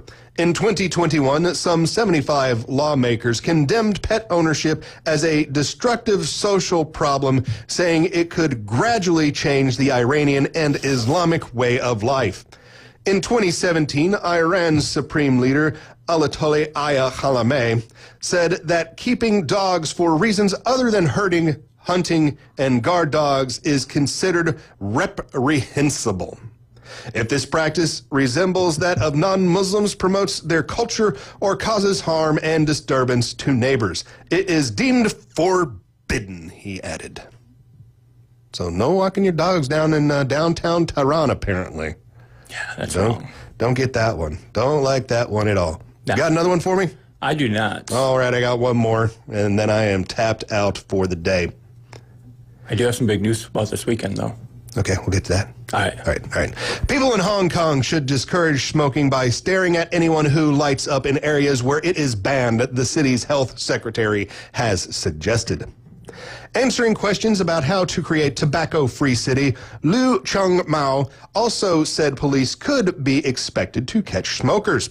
Hong Kong is currently debating tightening its tough anti-tobacco measures.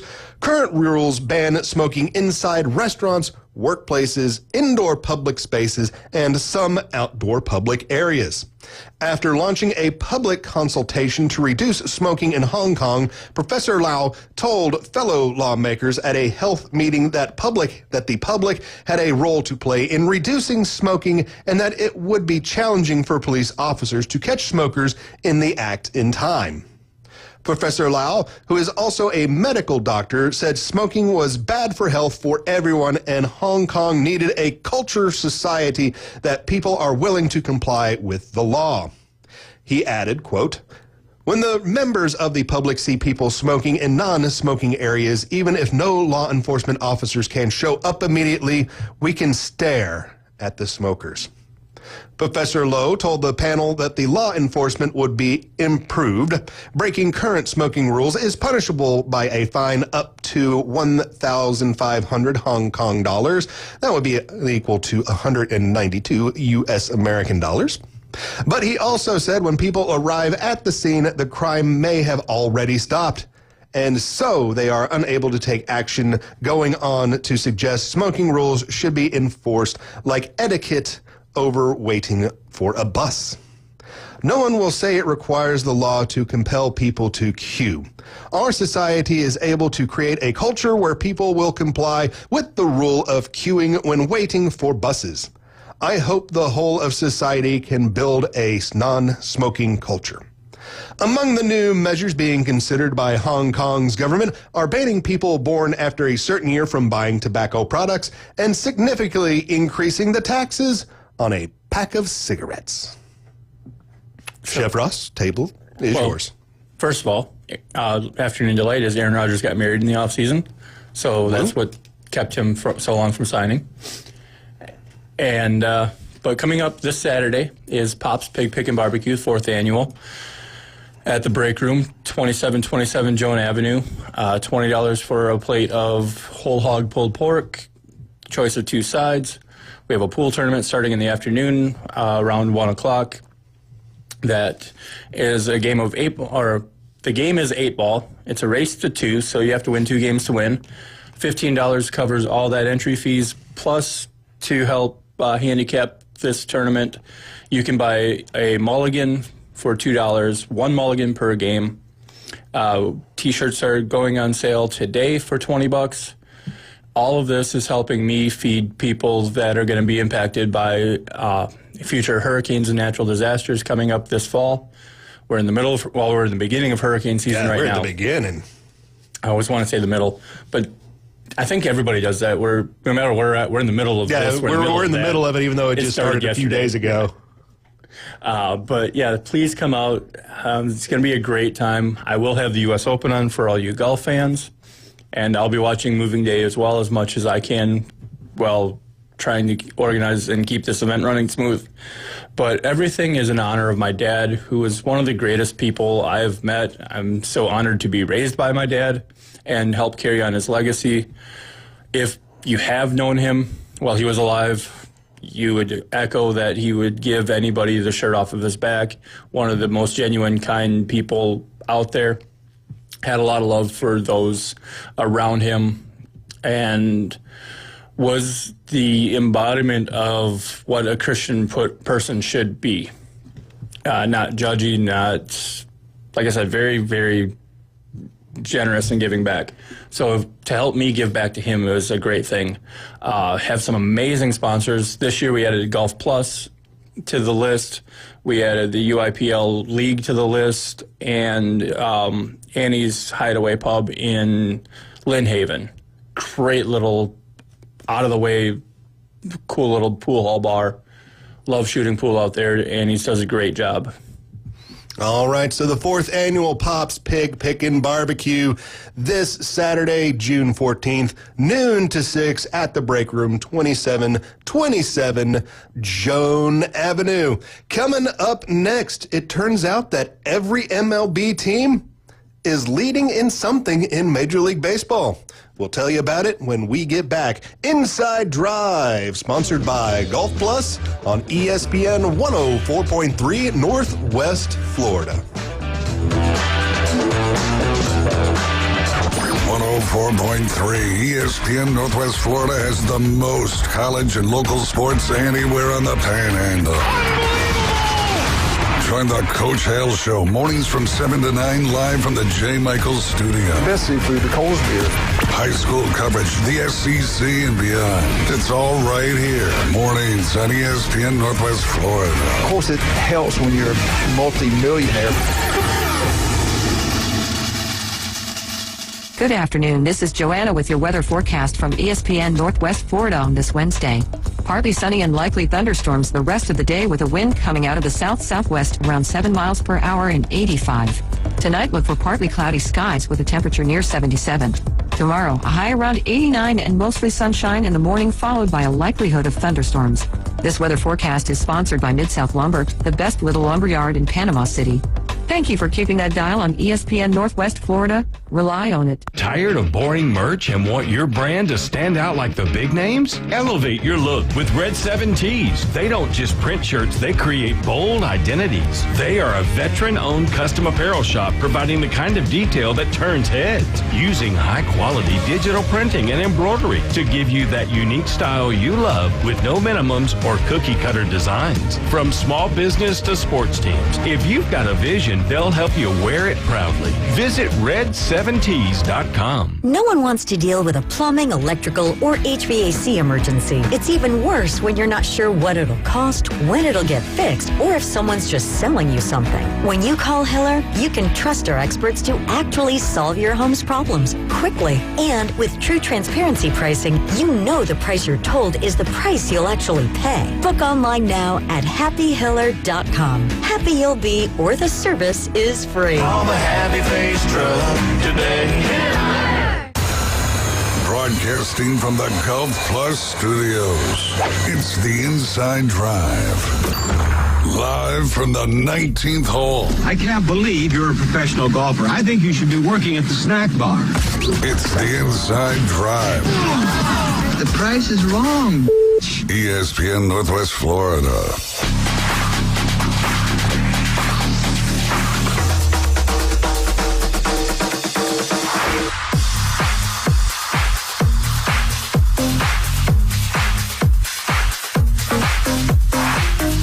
ESPN Northwest Florida, 104.3 on the radio dial. This is the Inside Drive, sponsored by Golf Plus. James Fife here, Chef Ross, David Hayes. And be sure to visit Golf Plus for all of your golfing needs and golfing accessories. Shops at Edgewater and up in Dothan, Alabama, off of Montgomery Highway. Thank you guys so much for tuning in, hanging out with us. You can call the show, or you can even text us here at the show, 850-215-6290. We're on Twitch, Twitter, YouTube, and Facebook. Jack Patterson wishing us a good morning over on Facebook. Happy good morning to you, Jack, although I guess it would be a good afternoon now, wouldn't it? So good afternoon to you, Mr. Jack Patterson.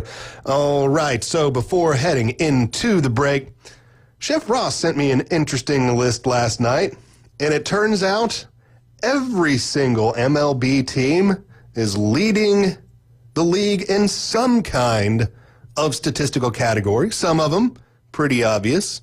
Some of them a little bit far out there, but quite interesting nonetheless. Chef Ross, let's go down the list. All right, so the Arizona Diamondbacks have the best OPS when ahead in the count. The Sacramento, Las Vegas, wherever they want to call home, homeless Athletics. Homeless Athletics. Have the most successful challenges, which must have been through, I guess this challenge system works in the regular season. I was thinking about the balls and strikes thing. Yeah, no, that's just regular challenges. That's an interesting one, That's actually a stat you probably want to look at in terms of like looking at coaches and, looking at the replay system. So apparently they're hiring some good people back in that room to let them know when to challenge. Yeah. And then our Atlanta Braves have the most defensive runs saved. So the defense is doing well. Yeah. Good defense. All right. The record is what it is. Imagine if we didn't have the most defensive runs saved, what that record would be. Oh, don't even bring that up. Move on to the next one. Next one. One of my favorites, the Baltimore Orioles, the heaviest team by average weight at 219 pounds. Well, they got some big dudes on that team, so not totally surprised by that one. No. I like it. The Boston Red Sox have the most hard-hit balls. The evil ones from the south side of Chicago have the highest first-pitch strike percentage. That's an important one right there, especially for the Cubs. Getting out ahead into the count, especially when you're a team that relies on your starting pitching and doesn't want to get into the back end of the bullpen too often. That first strike is huge. Talk to any pitching coach at any level. The most important pitch is strike one. Absolutely. The Northsiders have the fewest sacrifice bunts allowed. Adam Goff's Cincinnati Reds, most pitches thrown over 100. Aren't the White Sox the South Side? No, they're North Side. South Side. Okay, gotcha. Are they South? Yeah, South Side. Shoot. Yeah. That's why. I thought I got my Chicago mixed up. Hey, no worries. I was just when I heard you say Cubs after South Side, I was like, wait, and then I had to Google it. after that. The Google machine. Good challenge. All good. David Hayes has the most successful challenges in the Inside Drive. Nah. I get challenged the most and then successfully wrong the most out of all three shows. All right, so Adam Goff, Cincinnati Reds, most pitches thrown over 100 miles per hour at 170. That's a lot. That's a lot of gas. Gas at a lot of times. The Cleveland Guardians, highest OPS in high leverage situations. So in other words, getting on base, when you've got dudes on base, that's what you want to do to win games. Keep that rally going. Yes. The Colorado Rockies, the quadruple A Colorado Rockies have the most triples in MLB. Not surprised by that. That ballpark is huge. Yeah. Like, if you look at the playing area of that ballpark, I think it is the largest playing area of a ballpark. So, like, when you count the outfields and you count the foul territories, there's a lot of grass in that stadium. And you throw the humidor, making it harder to hit a ball out. Oh, absolutely. And just that cavernous outfield. And if you look at a lot of teams, usually the outfield plays deep and runs in. But if you look at Colorado, they almost play mid to shallow. So that's also going to allow for, more triples to be happening. Here's something to look forward in October. The Detroit Tigers have the fewest blown leads. So if you get ahead, stay ahead, you're going to win a lot of ball games, especially in the playoffs. Absolutely. Houston Astros, the most strikeouts by their pitching staff. So they haven't struck out the most. They've struck out the most batters. Kansas City Royals, best batting average with 2 strikes. So the hardest team to get out in baseball. The Los Angeles Angels of Anaheim, the most double plays turned. So getting that defense on the middle of the infield. Here's a not shocker. The Los Angeles Dodgers of Los Angeles have the best batting average with runners in scoring position. At a 301, that's pretty good. If you keep on hitting, keep on moving guys over when they're in position, that makes runs. Yeah, and you just look at that lineup. There's not a weakness. 1 through 15, I want to say. Oh, absolutely. Depth. Which is shocking why they're allowing Shohei to pitch. That makes no sense. No. Makes no sense at all. All right, down to Miami. Miami. Another not shocker. Most home runs by rookies. It's probably the team that has the most games played by rookies. If you call up the most rookies, they should. Yeah, they should probably have the most home runs. If you're relying on rookies to do most of everything for your team, then I'm surprised it's not like comma and for rookies on the I almost said Dolphins, but Marlins there. My Milwaukee Brewers are the fastest team by average speed, 27.9 feet per second. That's booking, man. Yeah. That's booking. I own a car, so I don't got to run. Exactly, and I'm not stealing any bases. The Minnesota Twins have the fewest walks allowed. Keeping the ball over the plate. That's a good thing. The New York Mets have the best team ERA. I wasn't expecting that one. I figured there would be another team out there that had a best, team ERA, although the Mets are good, but Mets were, I feel, more built for batting than pitching. But hey, if they can keep on and their winning the pitch in the battle, they've already got the bat. So their ballpark is built for offense. Yeah, their ballpark is made for home runs as well. The evil New York Yankees have the highest team OPS. Not shocked. You got guys in the whole lineup that can just hit the ball. But again, I would have figured the Dodgers would have that number. Yeah, but I think the Yankees got more bombers, and so having the more home runs is going to help that OPS. The Caveman's Philadelphia Phillies, who are up 1-0, I believe. They just took the score off TV. But they have the most starts of at least 7 innings pitched, so good job on their rotation. Oh, they're up 3-0. Ow, thanks for telling me that. Glad I could help. The Pittsburgh Pirates. This is one of my favorite stats. The best record on Wednesdays. And you know what today is? Wednesday. Oh, you know what that means you should do? $2 bet on the Pirates. There we go. Book it. I'm already ready for my $2 bets today, James. I came prepared. They are 9-1 on Wednesdays, which tells me that Paul Skeens must get Wednesday off. Yeah, because they don't win with Paul in there. Or he pitched one Wednesday. Feel sorry for that, man. I seriously feel sorry for that, man. The San Diego Super Padres have the... Didn't I already say that? The best batting average with 2 outs? No, haven't gotten there yet. Oh, it was best batting average with 2 strikes. The Seattle Mariners, the best record in day games. Okay. Yeah. And I would say that... I would figure the Cubs play more day games. Cubs play more day games than anyone, so you figured it'd be Chicago, but then you also get the law of averages of playing more games, so you'd end up also losing more games. So, yeah, I'd figure it'd be a team that doesn't play a whole lot of day games having the best day game win percentage as long as they were winning those day games. The San Francisco Giants, a team that's surprising me that they're just kind of a middle-of-the-pack team. I thought they'd be a little bit closer to the top of that NL West. But they have the best bullpen ERA at 2.32. That's a huge ballpark. So if you don't get on the starter, you ain't scoring. Yep. The St. Louis Cardinals, the most outs above average. Okay. Defense doing their job. The Tampa Bay Rays, most 9th inning comeback wins with 4. That's been fun watching the Cardiac Rays this year. It really has. The Texas Rangers, fewest base runners allowed. The Toronto Blue Jays, fewest strikeouts. So they're not. They're putting the ball in play. That's a stat that you need to really look at in this day and age, where so many teams just don't even care if you strike out. It's like, oh, you struck out, that's okay. And with Vladdy Jr. on your roster, and you still have the fewest strikeouts. Yep. And one more to go. One more to go. Another one to keep your eye on for gambling purposes. The Washington Nationals have won the most games as the betting underdog. There you go.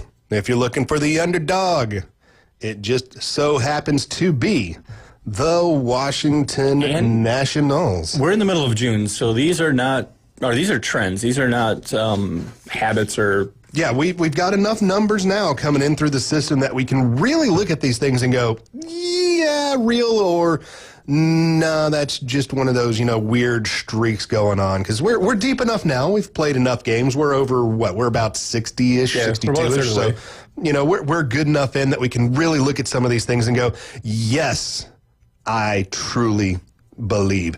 So the NCAA has some new rules for college basketball that will be taking effect during the 2025 2026 season. Changes include a coach's challenge at any point in the game to review an out-of-bounds call, a basket interference / goaltending, and whether a secondary defender was in the restricted area arc. The panel also approved modifications to the rule on continuous motion on a field goal attempt.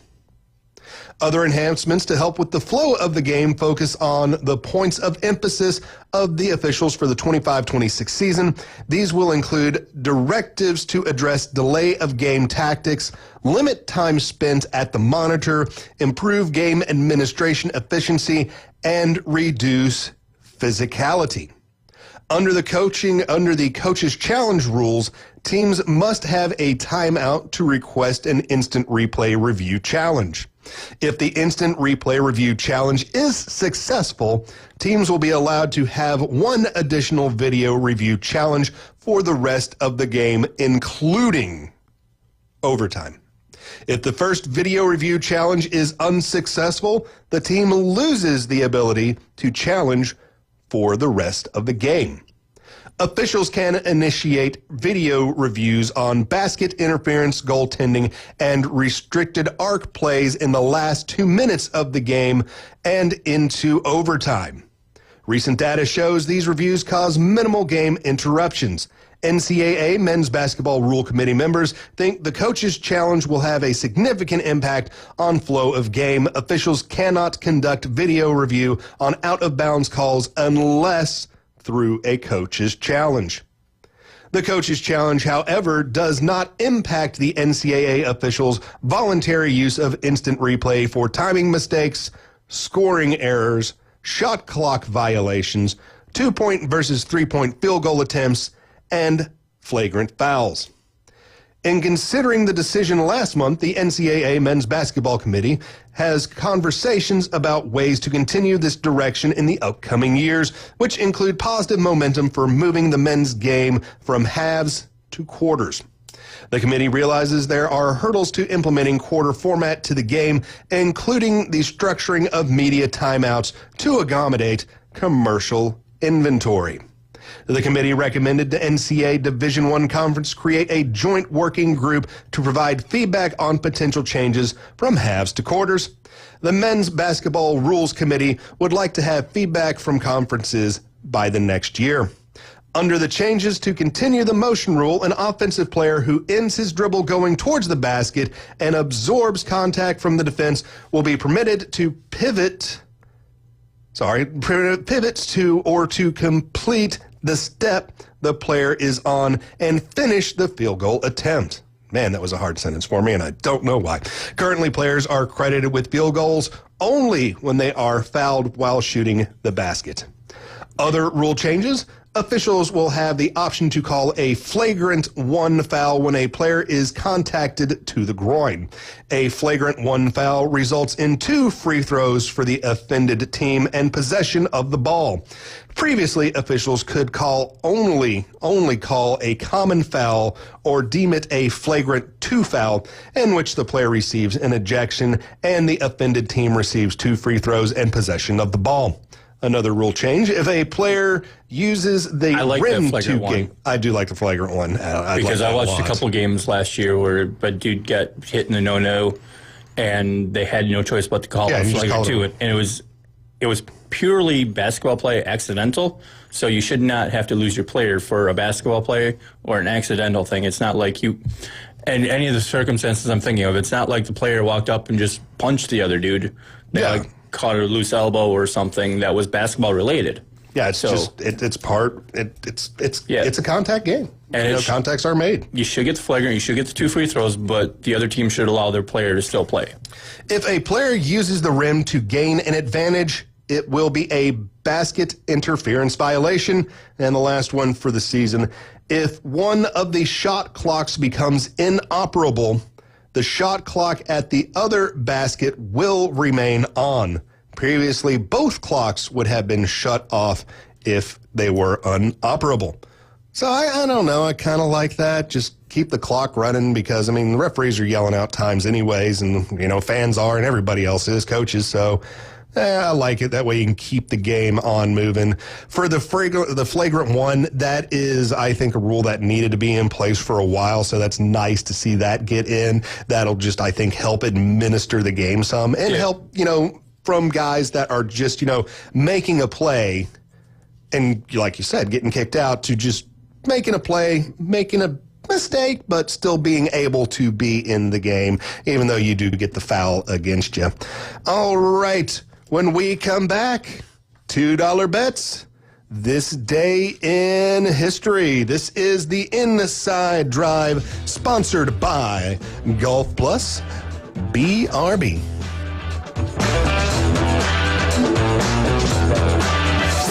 ESPN Northwest Florida. The Dan Patrick Show. How thought out was firing Tom Thibodeau? Because I thought, okay, then you know who you want to hire. If I'm Jason Kidd, do I want to leave the opportunity to coach Cooper Flag? Unless Jason Kidd and Giannis get reunited. It's the Dan Patrick Show, weekday mornings from 9 till 11. ESPN Northwest Florida. Los Rancheros has been doing it right for 20 years. Los Rancheros brings a top-shelf dining experience to you with the opening of their beautiful new building. Watch all college and pro games on Los Rancheros 14 large-screen TVs with great drink specials daily from 2 to 5 and during all the games. Los Rancheros, the place for live sports and great food on 23rd Street between Jenks and Harrison. Tired of flipping through channels and finding nothing good? Introducing Scorpion TV. Over 5,000 live streaming channels. Catch every game of the season with over 100 sports networks, including ESPN, ESPN Plus, the NFL Network, and Red Zone. Even pay-per-view events. Watch 400 local network channels from Panama City and most markets throughout the country. Fox, ABC, CBS, and NBC. It's more than sports. Scorpion TV offers premium movie channels like HBO, Cinemax, Stars, 200 plus entertainment and news networks, or watch thousands of movies on demand, all for just $45 a month when you use the ESPN NW promo code at checkout. Watch on up to 5 devices at the same time. Perfect for sharing with family and friends. Scorpion TV gives you everything you want for less. Cut the cord, not the fun. To score Scorpion TV, go to ESPNPC.com and click on the Scorpion TV logo. Don't forget our promo code ESPN NW. Now back to the Inside Drive, live and local from the Golf Plus studios. This is where heroes are created, legends are born, and dynasties forged. The Sports Talk Master, ESPN Northwest Florida. Now back to Ryan Mulvey and the Inside Drive.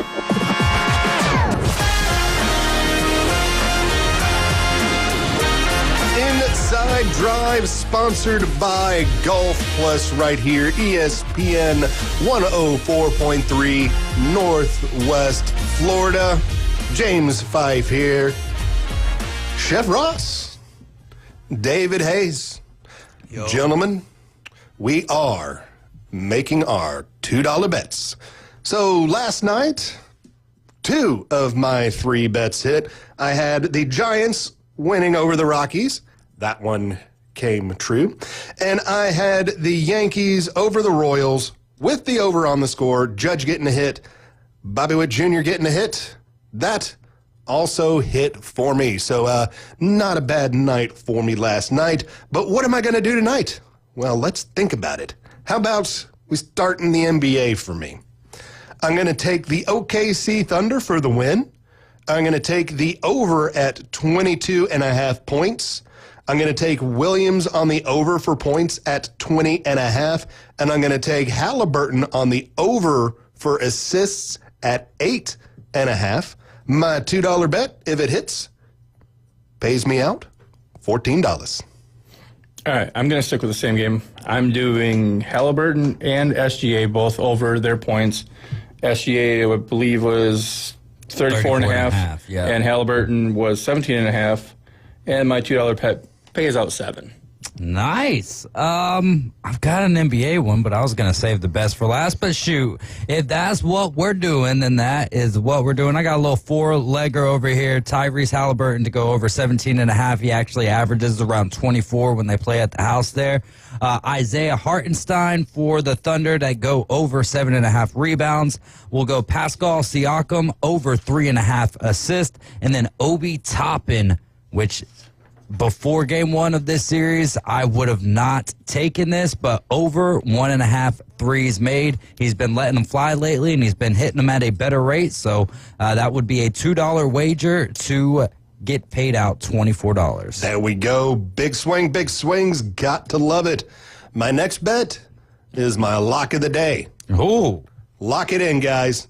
The Giants to win over the Rockies. My $2 bet, if it hits, $3. Woo! Hey, it's a positive. Give me my dollar. My lock of the day, going off of that list that I showed you, is it's Wednesday. I took the Pittsburgh Pirates to win over the Miami Marlins, and that $2 bet would pay me out $2.50. There you go. Big winner. I've got a four-legger right now. Two of them are already going on. You've got first 5 innings, Cubs to get 2 runs. So they've got 3 innings now to get 2 runs. I got Jose Ramirez with a hit. He's already accomplished that. Riley Green with 2 total bases, over 1.5. And then Robbie Ray to go under 18.5 outs tonight. That $2 bet would win you $13.75. My last bet of the day, 3 different games, 3 different winners. The Mets win, the Giants win, the Thunder win. My $2 bet, if it hits, $5.82. My little 3-game parlay is the Giants, the Astros, and the Brewers all to win, and that pays out $11.94. All right, you said something about a big swing earlier. Big swing. I am taking a big swing right here. It's a $2 bet still. David Hayes 15-team parlay. No, it's a 4-leg parlay. But if it wins, that'll hit for $4.48. Oh. Not $4.48, $448. It's a home run parlay. Ooh. So we got Ellie De La Cruz for a home run. We've got the Tigers to beat the Orioles. We've got Aaron Judge to hit a home run, and then Mike Yastrzemski in the Giants game to hit a home run at Colorado. Will it happen? Absolutely not. But is it fun to think about it for just a slight moment? Especially Absolutely a tough one at Colorado. That's a big old ballpark. Do hit home runs there. Yeah, the ball flies there. Ball fly, but big old ballpark. All right, I love it. You are tuned into ESPN Northwest Florida, 104.3 on your radio dial, and be sure to be listening to us on all of our social medias, Facebook, Twitter, Twitch, and YouTube. Like, follow, share, and subscribe. We will roll on into this day in history. It is Wednesday, June 11th, and on this day in history, in 1898, Willie Sims becomes the only African-American jockey to win the Preakness Stakes when he rides Sly Fox to victory, and the only one to have won all 3 Triple Crown races. Sims' other Triple Crown wins, the Kentucky Derby in 1896 and 1898, and the Belmont Stakes in 1893 and in 1894. 1984, the Boston Celtics defeat the Los Angeles Lakers 111-102 in Game 7 to win their 15th NBA title. This day, 1990, Nolan Ryan, the 43-year-old Nolan Ryan, pitches the 6th no-hitter of his career as the Texas Rangers defeat the Oakland Athletics 5-0. Ryan becomes the first pitcher to no-hitter for 3 teams and the oldest player to throw a no-hitter. Until he did it again. And that's right. One of my friends was at that game. It was at County Stadium. That would have been fun. Just saying, that would have been a blast. 2012, the Los Angeles Kings win the first NHL Stanley Cup championship, defeating the New Jersey Devils 6-1 in Game 6 of the Stanley Cup final. And this one's a tough one for me, guys. It brings a tear to my eyes. It's hard to read. 2017, Stanley Cup finals. Bridgestone Arena. The Pittsburgh Penguins defeat the Nashville Predators 2-0 to win the Stanley Cup in 6 games. The Penguins back-to-back. And by the way, game number 2, Sissons scored. Don't give me any of that. He didn't score. Sissons scored. The outcome of that series would have absolutely changed in favor of the Predators if the league didn't put their thumbs on the scale. Okay, I'm done now.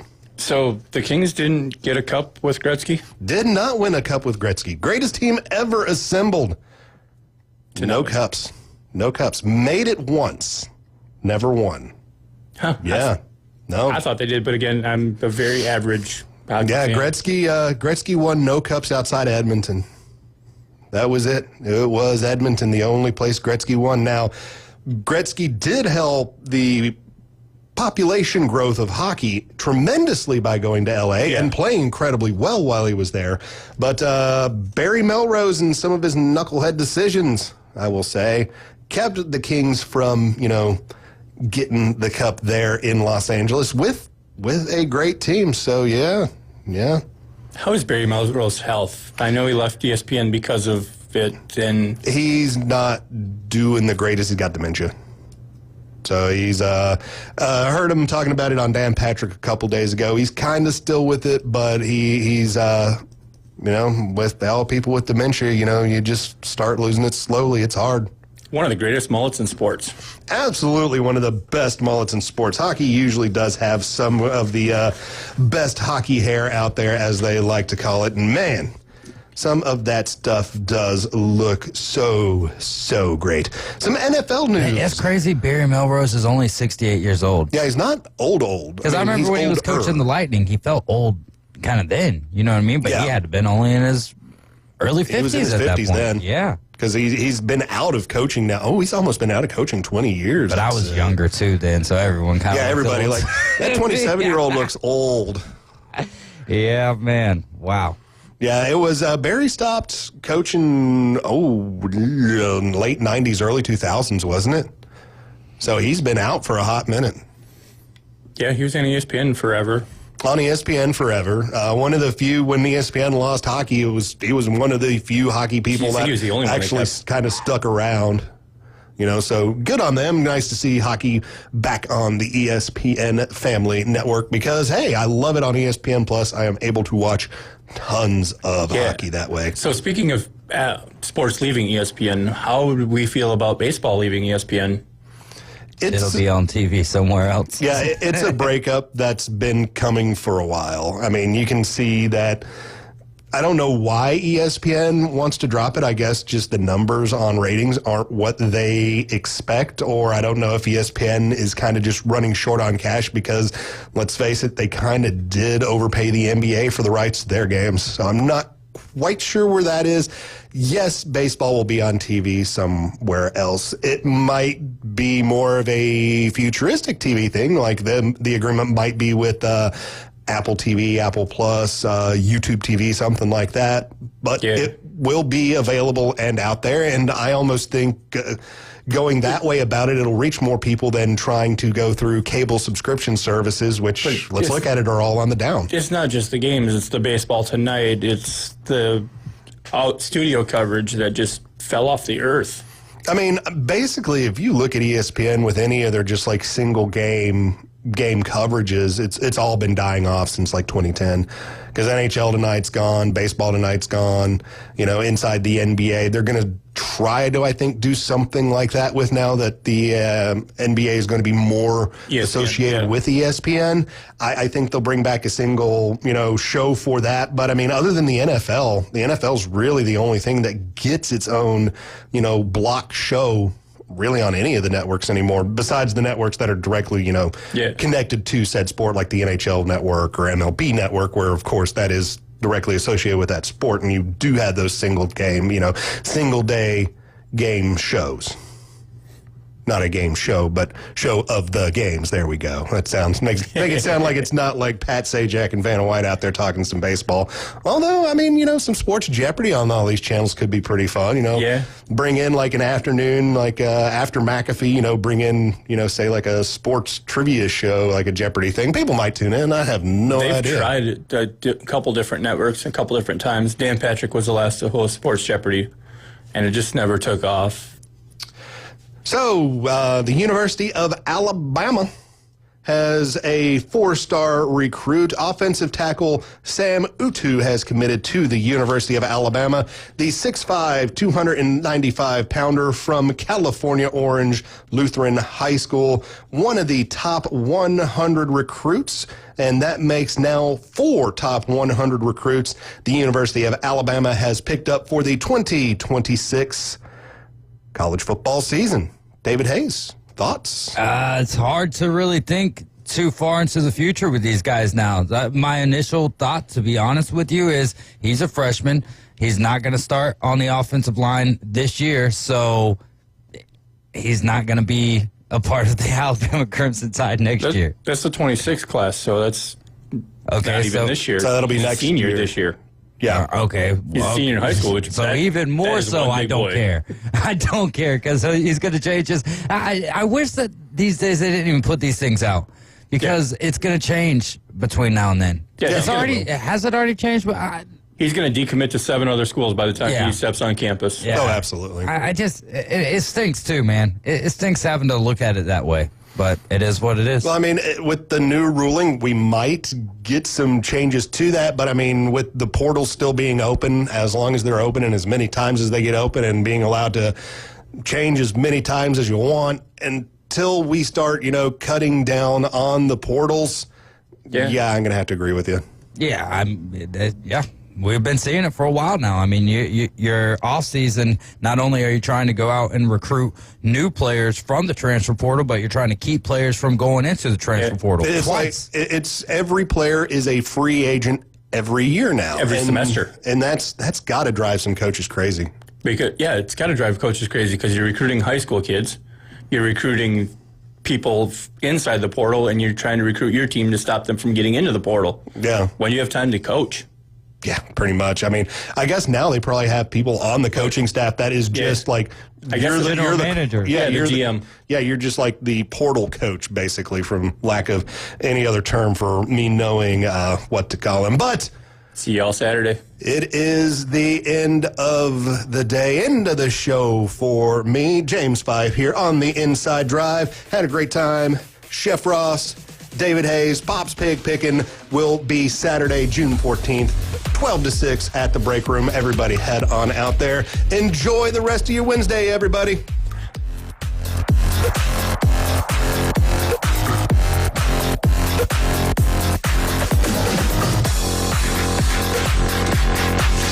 ESPN Northwest Florida. Colin Cowherd.